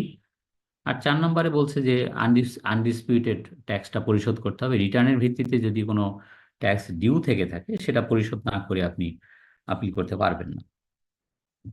এই 4টা আর কি। এখন আপিল অথরিটি যেটা করতে পারে সেটা হলো যে আপনার ডিসিটির অ্যাসেসমেন্টটাকে কনফার্ম করতে পারে, কিছু ট্যাক্স কমায় দিতে পারে, এইসব আর কি, এগুলো করতে পারে। ইভেন একটা মারাত্মক ক্ষমতা তাকে দিচ্ছে যে সে ট্যাক্স বাড়াইতেও পারে। তো এটা একটা অদ্ভুত ঘটনা, সাধারণত এরকম ঘটে না, বাট একেবারেই যে ঘটে না তা না। যে ধরেন আপিলে আপনি আপিল করছেন, ভালো কথা। এখন সে ফাইলটা ঘাঁটতে ঘাঁটতে এমন একটা পয়েন্ট পেলো যে ডিসিটি আসলে অ্যাসেসমেন্টটা ভালো করে করে নাই, একটা পয়েন্ট বাদ পড়ে গেছে, এবং ওইটা যদি মানে ডিসিটি অ্যাড্রেস করতো তাহলে আপনার ট্যাক্স আরো বাড়তো। এবং এইটা এখন আপিল কমিশনের কাছে ধরা পড়ছে। সে তখন আপনাকে চিঠি দিবে যে হে সম্মানিত করদাতা, আপনি আপিল করেছেন আমার কাছে, ভালো কথা, এটা আগামী এত তারিখে শুনানির জন্য আপনাকে চিঠি দেওয়া হয়েছে, সেদিন আপনার কথা শুনবো, যে কি কি কারণে আপনার ডিসিটি কি ক্ষতি করছে সেটা শুনবো। বাট আমার একখান কথা আছে, আমি একটা পয়েন্ট ধরিয়েছি, সে পয়েন্ট হলো এই ব্যাপারেও আপনার বক্তব্য থাকলে ওই একই দিনে আপনি বলবেন। এবং এইটা আপনাকে আলাদাভাবে চিঠি দিলাম এই কারণে, যদি আমি এই পয়েন্টটা অ্যাড্রেস করি আপিলে, তাহলে আপনার ট্যাক্স বাড়বে। এই তো বিষয়টা হলো এই। আবার 4টা পয়েন্ট বলি। একটা হলো নির্ধারিত ফর্ম আপনাকে আপিল করতে হবে, 2 নম্বরে উইদিন 45 ডেজ, 3 নম্বরে 200 টাকা আপিল ফি, আর 4 নম্বরে তো অ্যাজ পার রিটার্ন যে ট্যাক্সটা দেওয়ার কথা। মানুষ তো তার রিটার্ন যখন ফিল আপ করে, তার যে পরিমাণ টাকা ট্যাক্স আসে ওইটা না দিয়ে তো কেউ রিটার্ন সাবমিটই করে না। তো যদি ভুলক্রমে সে মানে ডিউ ট্যাক্সটা না দিয়েই সাবমিট করে বা কম দিয়ে সাবমিট করে, আপিল করার সময় কিন্তু ওইটুকু দিয়ে নিতে হবে, সোজা কথা আর কি। তো এখন কথার কথা যে একটা ডিসিটি ধরেন একটা ব্যাড অ্যাসেসমেন্ট করছে, আপনি কত টাকা রিটার্ন দেখাইছিলেন, কত রিটার্ন ইনকাম দেখাইছিলেন, কত ধরেন 10 লাখ টাকা আপনি ইনকাম মানে সরি ট্যাক্স দিছিলেন 10 লাখ টাকা। আপনি মানে একজন করদাতা বা একটা কোম্পানি, কথার কথা 10 লাখ টাকা ট্যাক্স দিয়ে রিটার্ন সাবমিট করছে, এরপরে এটা অডিটে পড়ছে, অডিটে পড়ার পরে এটা নাস্তানাবুদ অবস্থা। এখন ডিসিটি এটা ট্যাক্স করছে 1 কোটি টাকা। 1 কোটি টাকা ট্যাক্স করে নোটিশ করছে, ডিমান্ড নোটিশ করছে 90 লাখ টাকা, মানে 1 কোটি টাকা আসছে ট্যাক্স, 10 লাখ টাকা অলরেডি রিটার্ন সাবমিট করার সময় দেয়া আছে, এখন নতুন করে আরো 90 লাখ টাকা দেওয়ার জন্য বলতেছে।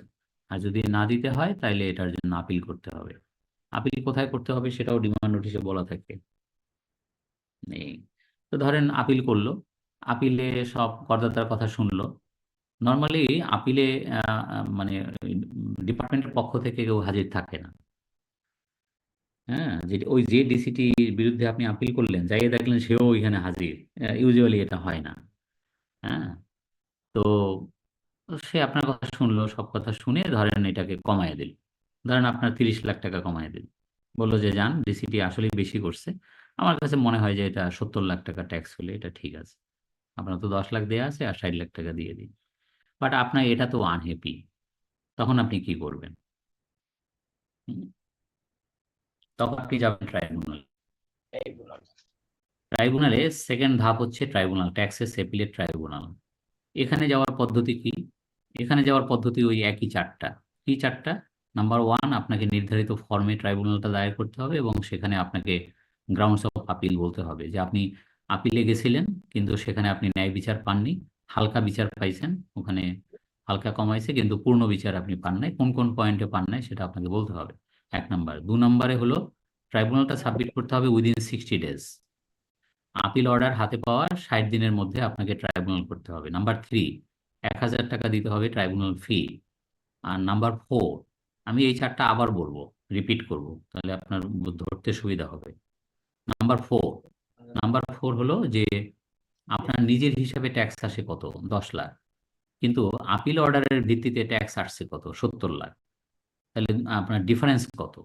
মানে এখন আপিল অর্ডার মেনে যদি আপনি ট্যাক্স দেন তাহলে কত টাকা ট্যাক্স দিতে হয়? 60 লাখ টাকা। সেই 60 লাখ টাকা 10%, মানে 6 লাখ টাকা। এখন নতুন করে আপনাকে এই 6 লাখ টাকা ট্যাক্স দিয়ে আপনাকে ট্রাইব্যুনাল সাবমিট করতে হবে।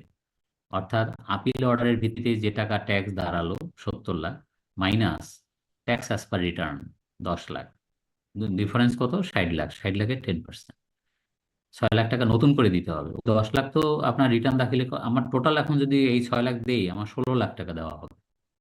বিষয়টা এরকম আর কি। আর যদি এই 6 লাখ টাকা দিতে না চাই, 10% দিতে না চাই, তাহলে কনসার্ন ইনকাম ট্যাক্স কমিশনারের কাছে, ইনকাম ট্যাক্স কমিশনার মানে ডিসিটির যিনি বস, জয়েন্ট কমিশনার, তার যিনি বস কমিশনার, ওই কমিশনারের কাছে অ্যাপ্লাই করতে হবে সাদা কাগজে। সাদা কাগজ বলতেছে এই কারণে যে এর কোনো ফর্ম নাই।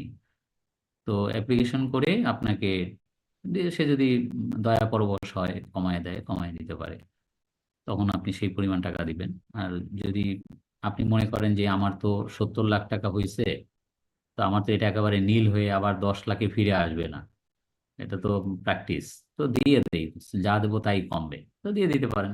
আমরা ধরে নিচ্ছি যে আপনি দিয়ে দিচ্ছেন, তাহলে 16 লাখ টাকা, মানে 6 লাখ টাকা দিয়ে দিলে 16 লাখ টাকা দেওয়া হয়। আমি চারটা কন্ডিশন আবার বলি, রিপিট করি। নাম্বার 1, নির্ধারিত ফর্ম। নাম্বার 2, 60 দিন। নাম্বার 3, 1000 টাকা। আর নাম্বার 4, 10% ট্যাক্স দিতে হবে। ঠিক আছে, অফ দ্য ডিসপিউটেড ট্যাক্স। এখন সমস্যা হচ্ছে যে বোথ সাইড আনহ্যাপি। আপনি তো আনহ্যাপি, আরো একজন আনহ্যাপি, দুইজনেই গোস্বা হয়েছে। কে কে? পর্দাতে তো মহা গোস্বা যে ডিসিটি তার একটা হিউজ অ্যাসেসমেন্ট করছে, আপিলে গিয়েও আপনি বিচার পান নাই। এদিকে ডিসিটিও খ্যাপা, সে বললো যে আমি এত কষ্ট মষ্ট করে 1 কোটি টাকা ট্যাক্স করছি, ভাবছি যে 1 কোটি টাকা আদায় হবে, আপিলে গেছে, কথা নাই বার্তা নাই, এখান থেকে 30 লাখ টাকা কমায় দিল, আমিও এর শেষ দেখে ছাড়বো। যদি ডিসিটিও এরকম আপিল অর্ডারের বিরুদ্ধে ট্রাইব্যুনাল করতে চায়, সে পারবে? উত্তর হলো ইয়েস। তার জন্য কি শর্ত? তার জন্য প্রথম 2টা শর্ত, যে নাম্বার 1, যে তাকে নির্ধারিত ফর্মে আপিলটা দায়ের করতে হবে, মানে taking prior permission from his commissioner, কমিশনারের কাছ থেকে অনুমতি নিয়ে সে এই ট্রাইব্যুনালটা দায়ের করতে পারবে, আর 60 দিনের ভিতরে করতে হবে। এই ওই 1000 টাকা ট্রাইব্যুনাল ফি আর 10% ট্যাক্স, ওই 2টা করদাতার, ওই 2টা ডিপার্টমেন্টের না। এবং যদি 2 সাইডই আপিল হয়, মানে বোথ এসএসসি এবং ডিসিটি, তখন এটাকে বলা হয় ক্রস আপিল, এবং এটা ইউজুয়ালি একটা বেঞ্চেই হয়। তখন ওইটা মানে সবাই হাজির থাকে, ওপেন কোর্ট। তো এখানে 2জন বিচারক থাকে, তাদেরকে ট্রাইব্যুনাল মেম্বার বলা হয়, এবং ওপেন কোর্টে সবার সামনেই শুনানিটা হয় আর কি, মানে ক্লোজ ডোরে না, ওপেন ডোরে। এবং সেখানে করদাতা থাকে বা তার প্রতিনিধি থাকে, ইনকাম ট্যাক্সের ডিসিটির প্রতিনিধি থাকে, তাকে বলে ডিআর। আর এসএসসির যিনি প্রতিনিধি তাকে বলে এআর। এআর মানে অথরাইজড রিপ্রেজেন্টেটিভ, আর ডিআর মানে হলো ডিপার্টমেন্টাল রিপ্রেজেন্টেটিভ। এআর এবং ডিআর দুজনই উপস্থিত থাকে, তখন মানে ইয়ে হয় আর কি, যার যার কথাবার্তা বলে, তারপরে তো বিচারকরা বিচার করবে, যা হয় হবে আর কি। এইটাই হলো লাস্ট ফ্যাক্ট ফাইন্ডিং অথরিটি, এরপরে আর যাওয়ার কোনো জায়গা নেই। তবে ধরেন কথার কথা যে এখান থেকে আরো 20 লাখ টাকা, না ধরেন এখান থেকে ট্রাইব্যুনালে আরো 30 লাখ টাকা কমায় দিচ্ছে, সব দিকের কথাবার্তা শুনে টুনে, ডিপার্টমেন্ট তো জিততেই পারে নাই, করদাতাকে আরো 30 লাখ টাকা কমায় দিচ্ছে, বলছে যান আপনার এখন ট্যাক্স 40 লাখ টাকা সাব্যস্ত হলো। তো 40 লাখ টাকার ভিতরে আপনি 16 লাখ টাকা দিয়ে দিচ্ছেন, আর 24 লাখ টাকা দিয়ে দিয়েন, শেষ। যদি কোনো মানে এখানে কোনো আইনের কোনো প্রশ্ন জড়িত না থাকে, তাহলে আর কোথাও যাওয়ার জায়গা নেই। বাট যদি আইনের প্রশ্ন জড়িত থাকে, তাহলে সে যেতে পারবে হাইকোর্টে। সুপ্রিম কোর্টের যে লোয়ার ডিভিশন ওটার নাম হলো হাইকোর্ট ডিভিশন, আর যেটা হায়ার ডিভিশন সেটার নাম হলো এপিলেট ডিভিশন। তো যেটা মানে লোয়ার কোর্ট ওটার নাম হলো হাইকোর্ট। তো হাইকোর্ট ডিভিশনে রেফারেন্স মামলা দায়ের করা যাবে এগেইনস্ট দ্য ট্রাইব্যুনাল অর্ডার। এখানে যেতে গেলে তার পদ্ধতি কি? ওই চারটা। কোন চারটা? নাম্বার 1 নির্ধারিত পদ্ধতি, নাম্বার 2 90 দিন, ট্রাইব্যুনাল অর্ডার হাতে পাওয়ার 90 দিনের মধ্যে আপনি হাইকোর্টে যেতে পারবেন। নাম্বার 3 2000 টাকা দিতে হবে ট্রাইব্যুনাল হাইকোর্ট ফি। সবই বাড়তেছে, দিনও বাড়তেছে, ফিও বাড়তেছে। আর 4 নাম্বার, দরকার হয় এই চারটা আবার রিপিট করব, একবারে হয়তো আপনারা মনে রাখতে পারবেন না। 4 নাম্বারটা হচ্ছে আপনাকে আবার 25% ট্যাক্স দিতে হবে। কিসের 25%? Disputed tax. ডিসপিউটেড ট্যাক্স হলো 30 লাখ টাকা। আপনার নিজের হিসাবে ট্যাক্স আসে 10 লাখ, কিন্তু ট্রাইব্যুনাল থেকে আপনাকে ট্যাক্স করে দিচ্ছে 40 লাখ। 6 লাখ টাকা দিয়েছেন মাঝখানে, সেটা ভিন্ন কথা, কিন্তু আপনার ডিসপিউটেড ধরেন আইনগত প্রশ্ন জড়িত ওই পুরা 30 লাখ টাকা নিয়েই, কথার কথা, ওইটার কারণে ট্রাইব্যুনাল ছাড়তে পারে না পুরোটা। তো এখন ওই 30 লাখ টাকার 15%-এ 4.5 লাখ টাকা এখন নতুন করে দিতে হবে, দিয়ে আপনাকে হাইকোর্ট করতে হবে। মনে রাখতে হবে, এক জায়গায় লিখে রাখতে হবে যে আপনি কত দিলেন মোট। প্রথম দিলেন রিটার্ন দাখিলের সময় 10 লাখ, এরপরে ট্রাইব্যুনাল সাবমিট করার সময় 6 লাখ, এখন আবার হাইকোর্ট করার সময় আপনি দিলেন 4.5 লাখ।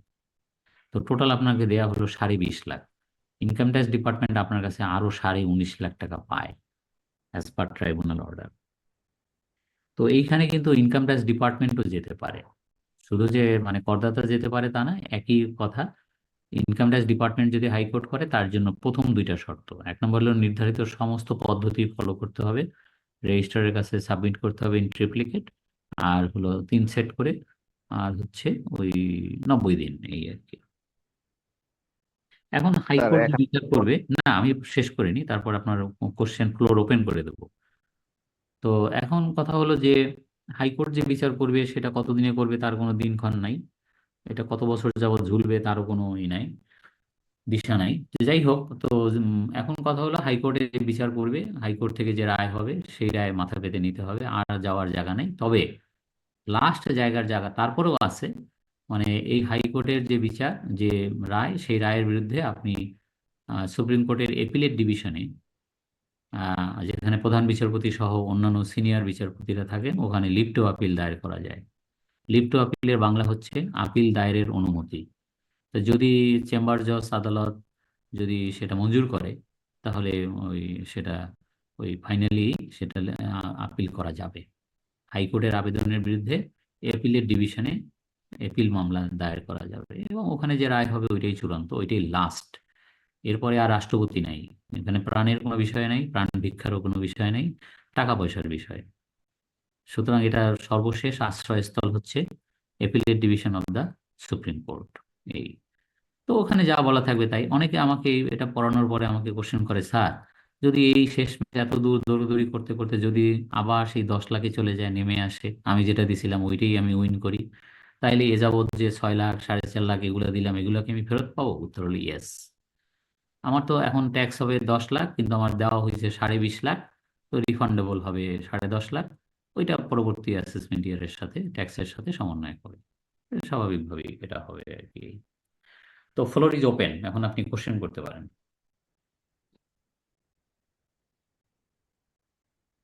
স্যার এক্ষেত্রে আপনি ডিভিশন কি আমাদের বেশিও করতে পারে না কমই করবে সুপ্রিম কোর্টে যে হাই ডিভিশন?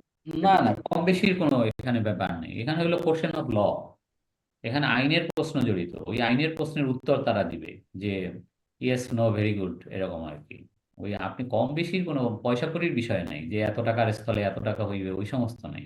স্যার এখানে একটা এক্সাম্পল দেন স্যার, কেমন হতে পারে, কোন রিলেটেড ল? যেমন ধরেন একটা এক্সেস পারকুইজিট, ধরেন মানে কথার কথা যে 10 লাখ টাকার উপরে একজন এমপ্লয়িকে বেশি যে পারকুইজিট দেওয়া হয়েছে, ডিসিডি এটা যোগ করে দিয়েছে, আমি এটা চ্যালেঞ্জ করছি হাইকোর্টে। আমি বললাম এটা কোন দেশি কথা, আমি বেতন দিছি, সেই বেতন আমি বেতনের উপরে ট্যাক্স কাটছি, তাদের মানে ব্যাংক অ্যাকাউন্টে পাঠিয়ে দিছি বেতন, যারা বেতন পাইছে তারা আবার এটার উপরে রিটার্ন সাবমিট করছে, ট্যাক্স দিচ্ছে, দোষের কি হইলো এখানে? আমি তো দোষের কিছু দেখি না, এটা কোন দেশি আইন? যে আমি 10 লাখ টাকার বেশি মানে একজনকে বেতন দিতে পারবো না, তাকে বাড়ি ভাড়া ভাতা মানে এই ভাতা সমস্ত ভাতা দিয়ে মিলে আমি 10 লাখ টাকার বেতন দিতে পারবো না, আমি এটা চ্যালেঞ্জ করব। আমার চ্যালেঞ্জ করার রাইট আছে। This is the law point. Sir এই ধরনের আইন করার কারণটা কি? এটা তো আমি তো মনে করি একটা ব্যাড ল, মানে খুবই ব্যাড ল।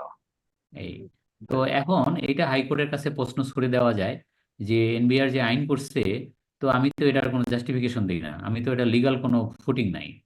আমি একজন সৎ করদাতা, আমার কোম্পানি, আমরা কোনো ভায়োলেশনের মধ্যে যাই না। তো এটা কেমন কথা? আমি একজনকে যা খুশি তাই বেতন দিতে পারবো না? তার এক্সপার্টাইজ, তার সব কিছুর উপরে ভিত্তি করে আমি তাকে বেতন দেবো, তার কাছ থেকে কাজ আদায় করে তাকে বেতন দেবো। এখন আমি বেতনও দেবো, তাহলে এটা ইনকাম ট্যাক্স হলো হলো নাকি? এটা তো expenditure tax. Salary is my expenditure. আমি কোম্পানি, আমি এক বেতন দিই মানুষকে। তো যাদেরকে বেতন দিই তার মানে কি আমার হাতে এটা খরচ। এখন যদি আপনি ওই খরচের উপরে ইনকাম ট্যাক্স চার্জ করেন, তাহলে তো এটা আর ইনকাম ট্যাক্স রইল না, তাই না? এইটাই আর কি। ওই পাকিস্তান আমলে রবীন্দ্রসঙ্গীত যখন ব্যান্ড ছিল, তখন ঢাকা বিশ্ববিদ্যালয়ের বাংলা বিভাগের হেড ছিলেন আব্দুল হাই। তা হাই সাহেবের পাকিস্তানিরা বলছে যে আপনি রবীন্দ্রসঙ্গীত রচনা করতে পারেন না। তা উনি বলছে যে আমি যদি লিখি সেটা তো রবীন্দ্রসঙ্গীত হবে না, তো হাই সঙ্গীত হবে। তো এখন বিষয়টা হলো তাই আর কি। স্যার আপনি তো ট্যাক্স ডিপার্টমেন্টে ছিলেন, আপনার কি মনে হয় এটা কি ন্যায়সঙ্গত অথবা এইটা ব্রিটিশ যুক্তিসঙ্গত? আমল থেকে, এইটার মাঝে যা কি এটা অনেকে জানে না, এটা যে কেন এটা বিষয়টা কি। এটা বিষয়টা আমি যতখানি বুঝি যে আসলে এমপ্লয়াররা তো এমপ্লয়িকে এরকম বেশি বেশি পারকুইজিট দিয়ে তাকে রাখতে চায়, আসলে বেসিক বাড়াতে চায় না। বেসিক বাড়ালে ওইটার উপরে বোনাস বাড়ে, ওইটার উপরে প্রভিডেন্ট ফান্ড বাড়ে। ইনকাম ট্যাক্স ডিপার্টমেন্টের নোশন হচ্ছে ওইখানে, ফোকাসটা হচ্ছে ওইখানে যে যে হে কোম্পানিগণ, তোমরা ভালো হয়ে যাও, তোমরা মানুষকে এটা এরকম। তো লেবার লয়ের দেখার হ্যাঁ, পারপাস। ওইটাই আর কি। মানে এটা তোমরা এই সুবিধা সেই সুবিধা এটা বলে একজনকে এরকম না রেখে তুমি বেসিক বাড়ায় দাও। তা বেসিক বাড়ায় দিলে সবই বাড়ে, তাতে এমপ্লয়ি বেনিফিটেড হয়, এমপ্লয়ি বেনিফিট হলে সরকারও ট্যাক্স পায় ভালো, ইত্যাদি ইত্যাদি। ওই পার্সপেক্টিভই হয়তো করা, কিন্তু এটা মানে আমি যেটা বললাম এটাই যে একেবারে সত্য তা নাও হতে পারে, মানে আমারও শোনা কথা আর কি, তো কোথাও লেখা নাই। বাট আমার মতে স্যার এটা আসলে কোনো অযৌক্তিক।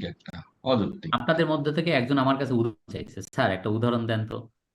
এই উদাহরণটা দিছি কিন্তু, এখন তো কথা অন্য স্যার নাই এখানে একটা কন্ডিশন আছে, স্যার এখানে একটা কন্ডিশন আছে স্লাইডের মধ্যে 15%, 25%।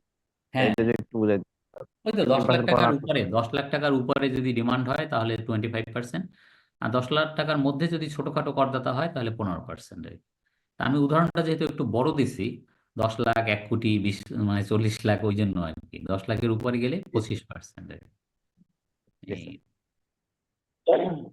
প্রত্যেক ক্ষেত্রে তো যখন অ্যাসেসমেন্ট হবে, যেমন আপিল অথবা ট্রাইব্যুনালে, প্রত্যেক ক্ষেত্রে হচ্ছে একটা অ্যাসেসমেন্ট কপি এসএসসি কে পাঠাবে।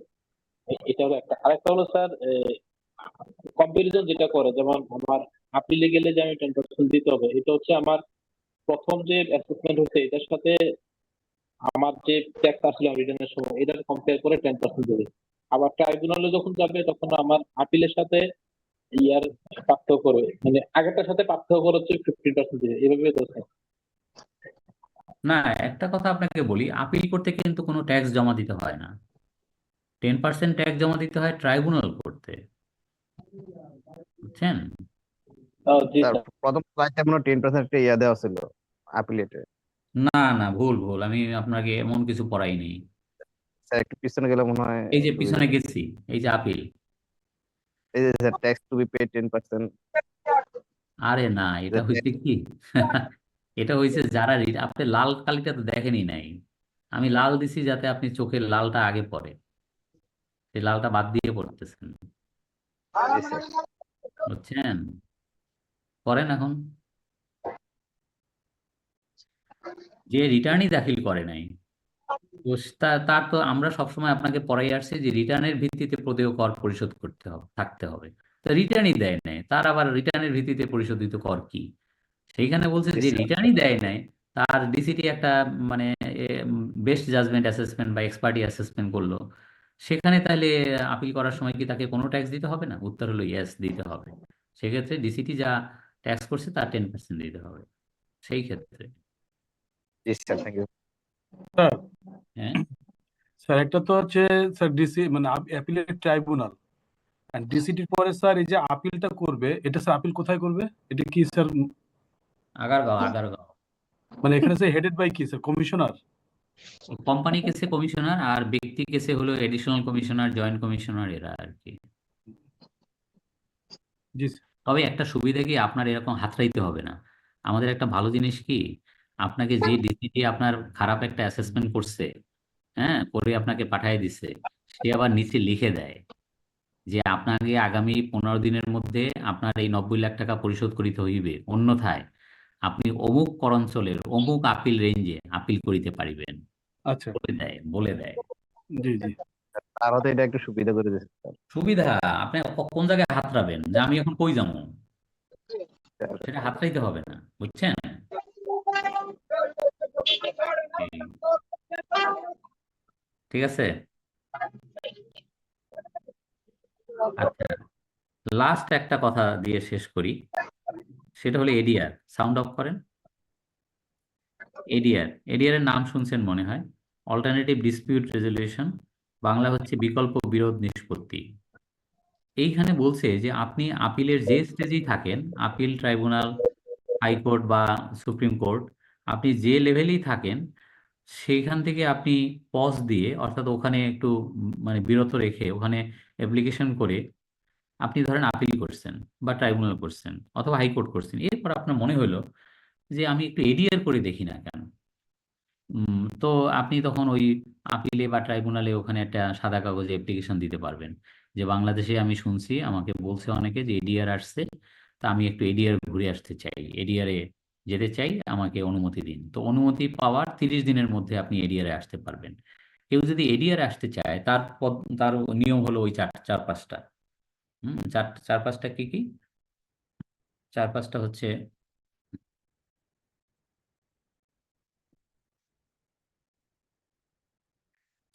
কি কি? এক নম্বর হচ্ছে যে নির্ধারিত ফর্মে আপনাকে এডিআরটা সাবমিট করতে হবে। 2 নম্বর হলো উইদিন 30 ডেজ, আপনি অনুমতি পাওয়ার 30 দিনের মধ্যে এডিআর করতে পারবেন। আর 3 নম্বর হলো 500 টাকা দিতে হবে এডিআর ফি। আর 4 নম্বর হলো আপনার ডিসপিউটেড ট্যাক্সটা আপনার পরিশোধ থাকতে হবে। আর 5 নম্বরে হলো আপনার এটার আবার 5 নম্বর আছে, সেটা হলো যিনি এখানে বিচার করবেন তার নাম হলো ফেসিলিটেটর। তো উনি ফেসিলিটেট করবে, মানে মীমাংসাকারী আর কি। তো উনি কারা? সাধারণত এখানে যারা মীমাংসা করে তারা হলো রিটায়ার্ড লোকজন, বুড়া লোকজন সব, retired member NBR, retired commissioner অথবা রিটায়ার্ড বিচারপতি, মানে এই ডিস্ট্রিক্ট জাজ, বিচারপতি না, ডিস্ট্রিক্ট জাজ, অথবা কোনো চার্টার্ড অ্যাকাউন্টেন্ট বা কোনো কস্ট অ্যান্ড ম্যানেজমেন্ট অ্যাকাউন্টেন্ট, তারা এখানে, যাদের কোনো কাজ নাই, যারা একটু ফ্রি আছে, তারা এখানে এই ফ্যাসিলিটেটর হিসেবে থাকতে পারবে। এটা কোনো সরকারি চাকরি না। তো এনবিআর যখন আপনার এডিআর যখন অ্যাপ্লিকেশন পড়ে, এনবিআর তখন একজনকে সিলেক্ট করে, ধরেন প্যানেল অফ ফ্যাসিলিটেটর আছে 10 জন না 12 জন, ওই 12 জনের ভিতরে যার কাজ কম আছে তাকে বলে যে আপনি এই কেসটা একটু হ্যান্ডেল করেন। তো তারে 50,000 টাকা দেওয়া হয়, ওই 50,000-এর 25,000 দেয় হলো করদাতা, 25,000 দেয় এনবিআর। নাহলে সে চলবে কেমনে? সে তো চাকরি করে না, সে তো রিটায়ার্ড। আর সে তো এনবিআর এ নতুন চাকরি নেয় নাই ফ্যাসিলিটেটর হিসাবে কিন্তু কোনো চাকরি না।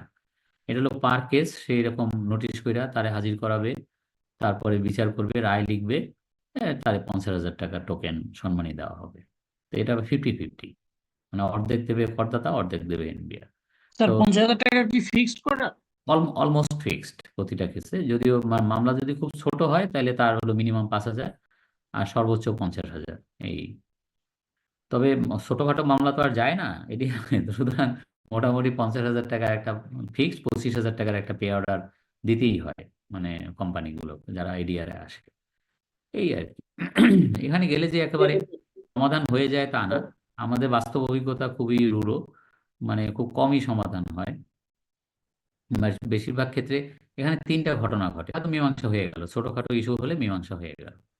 মীমাংসা হবে কিভাবে? এখানে তো মানে ফ্যাসিলিটেটর 2 পক্ষকে ডাকে, করদাতাকেও ডাকে বা তার প্রতিনিধি, এদিকে কমিশনারের প্রতিনিধি ডাকে, কমিশনারকে ডাকে, এখন বলে যে তোমার ডিসিটি তো এরকম মানে হেভি অ্যাসপেন্ড করছে, তুমি একটু কমাও। এসএসসি বলে দেখেন আপনি যে 10 লাখ টাকা ট্যাক্স দিয়েছেন, আপনি তো বোঝেনি যে একবার বাঘে ধরলে তো মানে মানে আপনার 10 লাখ তো আর ঠিক থাকবে না, তো আপনি একটু বাড়ান, ও একটু কমক, মোটামুটি একটা জায়গায় আসেন, আমরা সেটেল করি। তো তো যদি দেখা যায় যে না সেটেল হলো তো ভালো, যদি দেখা যায় যে না ঘাটতারা মানে কেউ কারোর কথা মানে এও কমাবে না ও বাড়াবে না, তা সমাধান হবে কিভাবে? ফেসিলিটেটরকে কোনো ক্ষমতা দেওয়া হয়নি আইনে যে সে একটা কিছু করে দিতে পারবে না, দুজনে গায়ে হাত বুলাইতে পারবে এইটা বলা আছে। দেখেন তারা যদি মানে নিজেরা না মিলে তাহলে মানে ফেসিলিটেটরের আসলে মিলানোর আসলে উপায় নেই, সে ওই মধ্যস্থতাকারী হিসাবে চেষ্টা করে মাত্র এই, বাট কোনো ক্ষমতা দেওয়া হয়নি যে সে যা করবে তাই দিতে হবে, এরকম কোনো দেওয়া দেওয়া হয়নি তাকে এই। ফলে এখানে মীমাংসা খুব কমই হয়, মানে আংশিক মীমাংসা হয়, মোটে হয় না, বা কোনো কোনো ক্ষেত্রে হয়তো হয় এই আর কি। তা যদি এখন মনে করেন যে এখানে মীমাংসা হয়ে গেল তো গেল, তাহলে তো আর ওই কোর্টে আর যাবে না যেখান থেকে আসছে সে। আর 2 নম্বর যদি না হয় তাহলে ওইখানে গিয়ে আবার হাজির হবে যে না আসছি, হয় নাই আমারটা, আপনি হিয়ারিং নেন, ভাবছিলাম যে এরিয়ারে গেলে যদি সমাধান হয়, কিন্তু সেটা হয় না। এই আর কি। স্যার কিন্তু স্যার এক্ষেত্রে কি এডিআর ফেসিলিটেটর চ্যালেঞ্জ যদি করা থাকে? যাবে একজন একজন কোশ্চেন করেন। জি ভাই এডিআর কি বলেন আপনি। চ্যালেঞ্জ করা যাবে? এডিআর স্যার একটা সিদ্ধান্ত দিল, এটা যদি কার পক্ষে না আসে, যদি সংক্ষুব্ধ হয়, তাহলে কি স্যার চ্যালেঞ্জ করতে পারবে? বা না না, এডিআরে যদি ফয়সালা হয়ে যায় তাহলে 3 পক্ষকে সাইন করতে হয়, করদাতার প্রতিনিধি সাইন করবে, কমিশনারের প্রতিনিধি সাইন করবে, কমিশনার সাইন করবে, ফেসিলিটেটর সাইন করবে, ম্যান্ডেটরি। ওরে বাবা, এটার এগেনস্টে আর কোথাও যদি যাবে না এটা। সংক্ষুব্ধ হলে স্যার কোন, আপনি বোঝেন না কিছুই, সংক্ষুব্ধ হলে আবার সিগনেচার করবে কেন, হয় কি? কেন দেওয়ার পাওয়ার দেওয়া নাই, খালি 3 পক্ষের মিলিয়ে দেওয়া, 2 পক্ষের। মিলিয়ে দেওয়া, হ্যাঁ। আমি মিললে না সই করব যে হ্যাঁ মিলিত হয়েছি, মীমাংসা ও হইলেই সাইন করবে। হ্যাঁ এটা মীমাংসা হইলেই তো সাইন করবে, মীমাংসা না হলে সাইন করবে কেন? আচ্ছা স্যার, এটা স্যার আপনি বলার আগে বলছেন যে ডিসপুট ট্যাক্সকে পরিশোধ করে আসতে হবে। স্যার ডিসপুট ট্যাক্স নাকি স্যার রিটার্নের ট্যাক্স? না, রিটার্নের ট্যাক্স, ডিসপিউটেড ট্যাক্স রিটার্নের ট্যাক্স, ওই সময় স্যার ডিসপুট কথাটা চলে আসছে। না, আচ্ছা স্যার, ডিসপিউটেড স্যার বলি, আনডিসপিউটেড ট্যাক্স। আনডিসপুটেড। আচ্ছা স্যার, এখানে এটা তো স্যার করবে কি ডিসিটির পরে, ডিসিটির পরে সে স্যার এডিআর এর এই ওয়েতে যেতে পারে। জি না, যে কোনো সময় ডিসিটি একটা খারাপ অ্যাসেসমেন্ট করছে, 1 কোটি টাকা ট্যাক্স করছে, আজকে জি, যেটা গল্প দিলাম আর কি, হুম, ওইটার আগে সে ডাইরেক্ট এরিয়ারে আসতে পারবে না। ডাইরেক্ট পারবেন না। আচ্ছা আচ্ছা না, তাকে কোনো একটা ভায়া মিডিয়া হয়ে আসতে হবে, হয় আপিল থেকে আসতে হবে, বা ট্রাইব্যুনাল থেকে, বা হাইকোর্ট থেকে, তার আচ্ছা মামলাটা যেখানে পেন্ডিং ওখান থেকে আসতে হবে, ডাইরেক্ট আসা যাবে না, আচ্ছা আচ্ছা। বুঝছেন? স্যার এক্ষেত্রে আমাদের যে একটা 50,000 বা 5,000 যেটা একটা খরচ ছিল, ধর মীমাংসা হইল না, এই খরচটাকে আমার দিতে হবে ফিটা, ওটা গেছে, মীমাংসা না হলে? ওটা জলে গেছে। এটা তো ট্যাক্স না, এই যে 25,000 যেটা দিল, না, ওটা হলো এডিআর এর রেমুনারেশন, রেমুনারেশন, এটার সাথে পারিশ্রমিক, ট্যাক্সের সম্পর্ক নাই। সম্পর্ক নাই। এইটা স্যার প্রথমে দিতে হবে না? হ্যাঁ, এটা তো প্রথমেই দিতে হবে, না দিলে তো উনি শুনানি নেবে না। এক্ষেত্রে গভর্নমেন্টের টাকা গেছে, এত হ্যাঁ, কথা বলতে। সে গভর্নমেন্টেরটাও গেছে, ওনার 50,000, আপনারা দুজনে মিলেন আর না মিলেন, আমার 50,000 ঠিক আছে। বুঝেন না, আমার মানে ফেসিলিটেটর এই, তারও তো চলতে হবে, বুঝেন নাই? স্যার আপনি ঠিক কি আছে, এখন? তাহলে আজকে আজকে মোটামুটি মানে কম হলো না, 3টা কাভার করা গেল। জি একটা স্যার। হলো আপনার অ্যাসেসমেন্ট, 2 নম্বর হলো পেনাল্টি, আর 3 নম্বর হলো appeal tribunal, high court, supreme court, ADR ইত্যাদি। ঠিক আছে, আগামী ক্লাসে একটু নোট করে নেন, একটু আমি যদি জিজ্ঞেস করি আমাকে বললেন। আগামী ক্লাসে আমাদের টার্গেট হলো রেসিডেন্ট ডাবল ট্যাক্সেশন ট্রিটি, আর হচ্ছে ট্রান্সফার প্রাইসিং। একটা ম্যাথ। হ্যাঁ, ও ভালো কথা, ওটা মনে করাই দেন, একটা ম্যাথ, একটা মানে ওইটা না partnership করলে এর- ক্লিয়ার হবো না স্যার। না না, হবে না তো, ওটা করলে আপনি একদম ক্লিয়ার হয়ে যাবেন। তাহলে এটা মনে করাই দিন আমাকে একটু আগামী ক্লাস। একটা প্রশ্ন করা যাবে স্যার? হ্যাঁ বলেন। স্যার ওই যে ন্যূনতম করের বিষয়ে স্যার, এই যে মোট আয় নির্ণয়ের সময় আমরা যে ন্যূনতম করটা বাদ দিয়ে বাকিটার উপরে যে 3% আমরা ক্যালকুলেশন করি, রাইট রাইট, হ্যাঁ এই ক্ষেত্রে স্যার এই যে যেই ন্যূনতম করগুলি বাদ দিব, হ্যাঁ সেইটা কি ওই যে 163 ধারার রাইট, উপধারা হ্যাঁ 2 এর খতে যেই বিষয়গুলি বলা আছে 82 থেকে 88 থেকে 92, 94, হ্যাঁ 95, এই সবগুলোই বাদ যাবে স্যার? হ্যাঁ, সবগুলোই বাদ যাবে। আর তাহলে স্যার চূড়ান্ত কর দায় কোনগুলোকে ধরবো স্যার, মানে চূড়ান্ত ফাইনাল? করতে তো আছে 4-5টা, আমি আপনাকে পড়াইছি তো, সঞ্চয়পত্রের সুদ, তারপরে এক্সপোর্টস ক্যাশ সাবসিডি, এরকম আর কি, জমি বিক্রি থেকে গেইন সাব রেজিস্ট্রার যেটা আদায় করে ইত্যাদি পড়ানো হয়েছে। তো আপনাকে টিডিএস এর ক্লাসে তো একবারে ফাইনাল গোল করে দিচ্ছে, ফাইনাল আর কোনটা কোনটা সেমিফাইনাল। তাহলে হচ্ছে গিয়ে মোট আয় নির্ণয়ের সময় এই কয়টা ধারার সবগুলোই বাদ যাবে, বাদ দিয়ে তারপর 3% আমরা বের করব। Right, right. আচ্ছা আচ্ছা। স্যার আর টিডিএস নিয়ে একটা কোশ্চেন করবো স্যার। কি স্যার টিডিএস নিয়ে একটা স্যার কোশ্চেন করতাম স্যার জানার জন্য। না, থাক আজকে আর থাক। স্যার একটা রেফারেন্স দরকার ছিল, তো যদি থাকে কি স্যার যদি। কি বলেন কি? স্যার ওই যে আমরা যে স্যার টিডিএস যেটা কাটি আমরা এই চালানে আমরা জমা দিই, এখন কোন সার্কুলার জমা দিই বা কিভাবে জমা দিব ওদের সম্পর্কে একটা সার্কুলার স্যার আছে, যেটা আমি স্যার এমবের আমাকে একটা স্যার সার্কুলার আছে, সেটা হলো যে আপনি আপনার সার্কেলে জমা দিবেন, যে কাটবে সে তার সার্কেলে জমা দিবে। করদাতা স্যার মানে এই যার যে কাছ থেকে, শোনেন সোজা কথা, যার কাছ থেকে কাটবেন তার সার্কেল জানার আপনার কোনো দরকার নেই, আপনি তো আপনারটা স্যার জানেন। এটা, জি স্যার এটা সার্কুলারটা স্যার যদি একটু রেফারেন্সটা দিতে স্যার ডাউনলোড সার্কুলার করে আমি আপনি, দেখাই। এটা আমার কাছে নাই অবশ্য, এটা আপনি কোনো না কোনো ইসে পাবেন, ওই বইয়ের পিছনে, লাল বাহাদুরের বইয়ের পিছনে পিছনে কোথাও পাবেন। বাট এটাই নিয়ম, এটা আপনি মানে লিখে নিতে পারেন, একদম স্বতঃসিদ্ধ আর কি। স্যার এটা নিয়ে একটু কোশ্চেন তৈরি হয়েছে তো ইদানিং, অনেকে বলে যে না তারটাই দিতে হবে, আমি তো কিসে দিতে হবে, আপনার অনেকে ক্লাসে কি বলে, জমা দিই। কি বলে কি দিতে স্যার হবে? আমাকে, স্যার আমাকে বলতেছে যে না আপনি আপনার সাথে জমা দিবেন না, আমার টাকা আপনি জমা দিয়েছেন আমার সার্কেলে জমা দিবেন, এ আমি কাজটি আমার সার্কেলে জমা দিতে পারবো না। না না না না, ওটা কোনো কথা না। এটা হলো ওই ডিসিটি আপনার কোম্পানি মনিটর করে, আপনার কোম্পানির যিনি ডিসিটি সে মনিটর করে আপনি কোন কোন খাতে উৎসে আয়কর কর্তন করার কথা আপনি করছেন কিনা, করে তারে জমা দিচ্ছেন কিনা, সেটা একটা মনিটরিং লাগবে না। আপনি যদি 14 জনের কাছ থেকে কাইটা 14 জায়গায় জমা দেন তাহলে তো কেউ আপনাকে মনিটর করতে পারবে না। জি স্যার, জি স্যার, এটা হয় নাকি? এটাই স্যার। এটা হয় না। ঠিক জি আছে, তাহলে আগামী ক্লাসে আবার দেখা হবে। Thank you. স্যার।